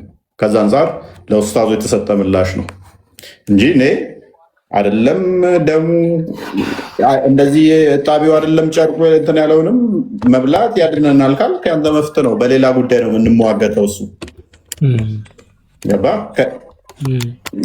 ካካው መብላት መድኃኒት ነው ካልክ መፍት ነው። ግን አንተ ጋር እንደዚህ አይነት አስተምሮ ዘህ ሌላውን አታክ የምታደርግ ከሆነ አይ አንተ ጋር እንዲህ ያለ ብዬ ማሳየት እኔ ደግሞ ግዴታ ይኖርብኛል ማለት ነው። አደባባይ ላይ አታክ አድርጎ ነው። አደባባይ ላይ አታክ ስላደረገ ነው የእናንተው። አይ እኔ ይሄ ሁሉ ስተዋረከው ግርሞኝ ነበር ማለት ኦርቶዶክስ እምነትም ላይ እንዲህ አይነት ተበሩክ በኦርቶዶክስ እምነት ላይም ደግሞ ትንሽ ሰፋ ይላል መሰለኝ። በማንኛውም ሰው ምናምን ይላል ፍቅደ በማንኛውም ሰው በአባቶች ምናምን በረከት ልትቀበል ትችላለህ። ግን የእሱን እንትን እያልክ እሱ ፐርሰናል ነው እንጂ አስተምረት። ከኮመንት አትሳደቡ። ረፉ ኮመንት ላይ የሚተርባቸው ቢሳደቡትን አሁን አምላክ ላይ ነው ሞክ ያደረገው። እኛ አምላክ ያልነው እንደው ቢሆንም እንኳን ሉክ ጣቢ ጠጣን ብንል እንደዚህ ጠጣን ብንል፣ ምክንያቱም ፈጣሪ ክርስቶስ በስጋ የተገለጠ ሕያው አምላክ ነው። እሱ ምንም ሊያቆሽሸው የሚችልም አይደለም ሲጀመር ሊቆሽም አይደለም። ምክንያቱም በደንብ አስተውል፣ በስጋ የተገለጠ ቃል ነው ብለን ስለምናምን ማለት ነው። እንደኔና እንደናንተ ፍጡር ብቻ አይደለም እሱ። ስጋና ደም እንደዚህ እንታጠብ እንትን ማለት መቆሸሽ የሚያስፈልገን እኛ አንድም ምንድነው እኛ እናምናለን መሰለ ከገነት ስንወጣ የሰውነታችን ጎስቆለውን እንትን ማነው ገንዘብ ስላደረገ እንጂ በገነት ውስጥ በነበርክበት ወይም በገነት ውስጥ ባለበት ሰዓት ላይ መታመም መራ ይሄ ደግሞ ካካ ማለት እነኚህ የሉ እነኚህ የምድራዊ ህይወት ናቸው። መቆሸሽ እነኚህ ባህሪዎች የመቆሸሽ እነኚህ ባህሪዎች እኛ ከኃጢአት ጋር የተያዘ ከጸጋ መጓደል ጋር የተያዘ የመጡ ናቸው እንጂ ለክርስቶስ እነኛ አይነገሩ። መቆሸሽ በባህሪው እንደው የእሱን እጣቢ ጠጡ ብንባል ማተር ያደርገንም። ምክንያቱም አንደኛ አምላካችን ነው፣ ሁለተኛ እሱ የሚያቆሸሽ ምንም ነገር ስለሌለ ንጹህ በባህሪው ስለሆነ ማለት ነው። እሱ ግን ሞክ ሲደረግ ሌላ ጋር ነው። አንተ ጋር እኮ ይኸው የአንተ ነቢይ ልብሱ ላይ ስፐርሙን እንትን ይላል። የእሱ እጣቢ ደግሞ የልብሱ መድኃኒት ነው ብለህ ትጠጣለህ። ፀጉሩ ቅማል እንደሚፈለግለት ይናገራል። የፀጉሩ እጣቢ ደግሞ መድኃኒት ነው ተብሎ ይጠጣል። ምራቁ ይጠጣል። የሺያዎችን እንትን ካየ ደግሞ ኢማም እንትና ሁሴን ጡት እንዳልጠባ ታውቃለህ? እንደ ሱኒ ሺያ ዶክተሪ ምራቅ ቆይ አንዴ ቃል ላክልህ። ኪታቡን ነው አለ እንትን አለ አተልቁልቡል አለ ሐዲስ እንትኑ የለም ልላክልሽ ስክሪንሾት አንዴ ላውጣውና አተልቁልቡል ቮሊም 3 ላይ ሱኒዎች ላይም አለ። ሱኒዎች ላይ ሙሐመድ ለአሊና ለሁሴንና ለሐሰን አፋቸው ውስጥ ምራቅ እንደሚጨምርላቸው ነው የሚናገረው እንጂ ምን ያህል ታይም እንዳጨመረላቸው አይናገርም።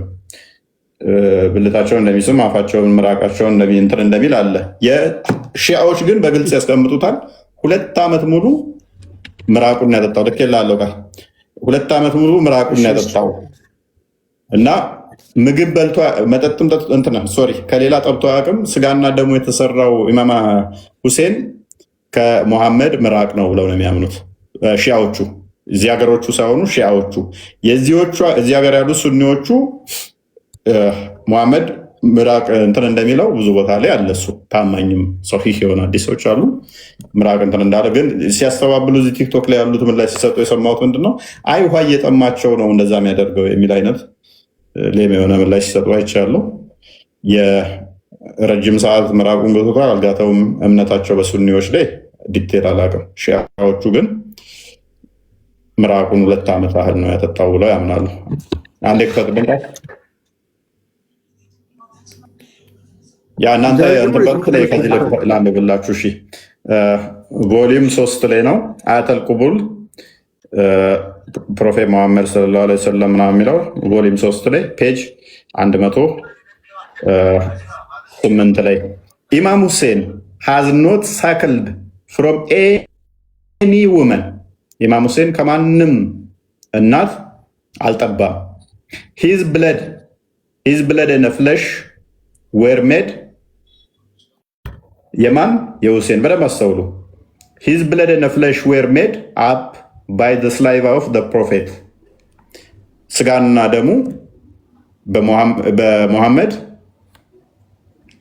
ምራቅ ነው የተሰራው። የተባለበት የተሰመረበት ቢጫ ያለበት ንዩት ከስር ሞሎ ስንታ 2 ዓመት ያህል እንደሆነ ደግሞ ከስር ያስቀምጠዋል። እና እንደዛ ነው። ኤኒዌይስ ለዛሬ ቢበቃንስ ከስር ያለችዋ ምን ያህል ልጠር እንደሳ ምን አልከኝ? ፖዝ ሆኗል ወንድማች። ቀጥል። አይቀጥል ያ አይተዋል። ያው እንትኖቹ ኢማም ሁሴን ታያላል። ኢማም ሁሴን has not suckled from any woman. His blood and flesh were made up by the slave of the prophet.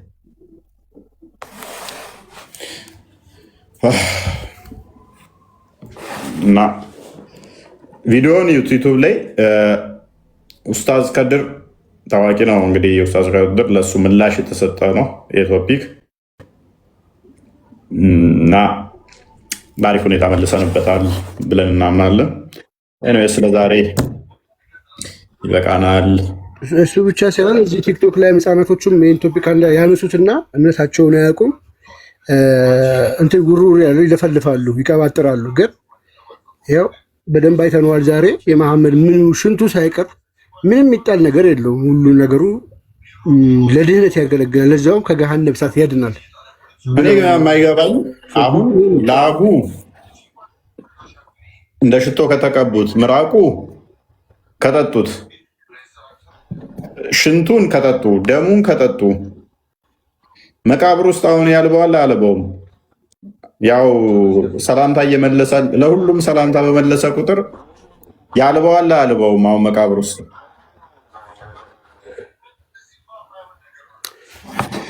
ይሄ በጣም መነሳት ያለበት ነው። ከእንቅስቃሴ ጋር ላብ የሚመጣ ነገር ስለሆነ አንድም እኮ በአንድ ሌሊት 9 ሚስቶቻቸውን ዞሩ ሲባሉም እኮ ከሱ ጋር አለ ከላብ ጋር የተገናኛለ ብሎ አንዱ ኡስታዝ እኮ እንቅስቃሴ ባረከ ቁጥር ላብ ይኖራል። 9 ጊዜ ደግሞ ምን ያህል ደግሞ ሊሸት እንደሚችል አይታወቅም። እና መቃብር ውስጥ ያልበዋል የሚለውን ቢመልሱ ደስ ይለኛል። ይብቃን። ስለነበረን ቆይታ አምላካችን እግዚአብሔር የተመሰገነ ይሁን። እናንተም ታፕ ኮፒ ሊንክ ላደረጋችሁ ላገለገላችሁ እናመሰግናለን። የነፍስ ዋጋ ያድርግላችሁ። እፎይ እንወዳለን። አንተንም የነፍስ ዋጋ ያድርግልህ። ድንቅ ትምህርት ነበር። እግዚአብሔር ይስጥልን። የነገ ሰው ይበልን። መልካም የያዕቆብ ሌሊት ያድርግሉት ኡስታዝ። ያ እንትን በሉ ሰዎች እነሱ ብዙ አይነት ድርጅቶች አሏቸው። እስልምና ክርስትና ላይ የሚሰራ አደባባይ ላይ በየቦታው ላይ እየሄዱ ይበርዛሉ። ምንም አያውቀውን ብዙዎችን ያታልላሉ። አትሊስት እኛ ባለችን አቅም ተደራሽነታችንን እነሱ በየማይክራፎን እዛው በየአደባባዩ ላይ ከወጡ አትሊስት እኛ ደግሞ በምንችለው መዳረስ እንድንችል ያንን አትሊስት ትንሽ ለመፎካከርም እንዲረዳ ነው። አድክመቶች ስላሉ እኛ ጋር ትንሽ እነኛ ክፍተቶች ስላሉ ያው ምንም ማድረግ ስለማንችል ባለችን ግን እንታገላለን። አንድ ነገር አምናለሁ። እሱ ምንድነው? እሱ ባለችን ሁላችንም የኦርቶዶክስ ሳይኮሎጂ ምንድነው? ሰንበዲ እንዲሰራልህ የምትጠብቀው አይደለም፣ ራስ በመስራት ነው የምታሳየው። ከሌ ስራ፣ ጳጳሱ ስራ፣ መነኩሴው ስራ ወይም ምናምን የሚባል ነገር የለም። አንተ መጀመር መቻል አለብህ፣ መስራት መቻል አለብህ። ለከሌ ትተህ ለነከሌ ትተህ የምትቀመጠው ስላልሆነ ማለት ነው። ስለዚህ ስራውን ራሳችን መስራቱ የተሻለ ነው። እነከሌ ለምን አልሰሩም ወይም ከሌ ለምን እንደዚህ አላደረጉም ካልን ሳንሰራ ልንቀር ነው። ያለን አማራጭ ራሳችን እንሰራለን። ስንሰራ ደግሞ ለእያንዳንዱ እንዳመጣጡ መልስ እንሰጣለን። ወደፊትም እንደዛ ነው፣ እንዳመጣጡ መልስ እንሰጣለን። ለተነሱትም ምላሾች ደግሞ እንሰጣለን። እስከዛሬ ለቀባጠሯቸው ለተቦተረፉት በየሚዲያዎቻቸው መልስ እንሰጣለን። ክንዳችን ደግሞ እንዴት እንደሚያም ቁንጥጫችን ደግሞ እንዴት እንደሚሰማ ያውቁታል። በማንም ላይ በምንም ላይ ቀድመን አንነካም። እኛ ኦርቶዶክሳውያን ከተነሳን ከሰራን ደግሞ ጡንቻችን ምን አይነት እንደሆነ አቅማችን ምን ድረስ እንደሆነ አስ ኢንዲቪዥዋል እንኳን ማሳየት እንችላለን። አይደለም እንደ ህብረት፣ በተናጥል እንኳን ሰርተን ማሳየት እንችላለን። በህብረት ላይ መጡትን በተናጥል መምታት መበተን እንችላለን ማለት ነው። በምን? ባስተምሮታቸው። ውሸት በጣም ነው የምንጸየፈው። ውሸታምን የገባበት ገብተን አፈር ድሜ እናስበላለን ማለት ነው። ክንዳችን እሳት ይሆናል ለውሸታሞች። ለዋሹብን ለቀጠፉብን አይደለም ነገ ተነገ ወዲያ 50 ዓመት 100 ዓመት ከኖርንም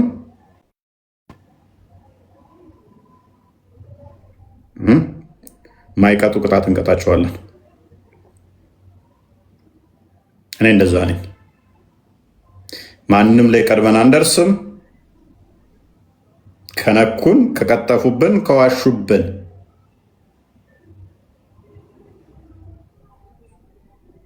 እንዴት መቅጣት እንዳለብን እናስተምራቸዋለን። ምን ማድረግ እንዳለብን እናስተምራቸዋለን። ስንጀምር እንዲህ ዋሽተውብን ቀጥፈውብን ነው። ጮኸው ተጫዋጩኸው የሚያስቆሙ መስሏቸው ነው። ህይወታችንን እስካልቆረጧት እስካላቆሟት ድረስ ነገራችሁ ነበረ። ያኔ ይብስብናል። ይህንን በማድረጋቸው ገና ሲጀምሩ እኔን ለማስቆም የሞከሩት ማስፈራራት ነበረ። እነሱ በቀጠፉ ባስፈራሩ ቁጥር እኛ ይብስብናል ማለት ነው። ስለዚህ እልህኛ ነን። እልሃችን ምንድን ነው? ሲዋሽብን ሲቀጠፍብን አስፐርሰናል። እኔ በጣም ከምጸየፈው ውሸት ነው። የዋሸኝ ሰው በጣም ጠላቴ ነው። ሌላ ነገር የፈለገ ብታደርገኝ ደንታዬም ነው፣ እረሳዋለሁ። እኔ ብትሰድበኝ ምን ብትለኝ ደንታዬም አይደለም።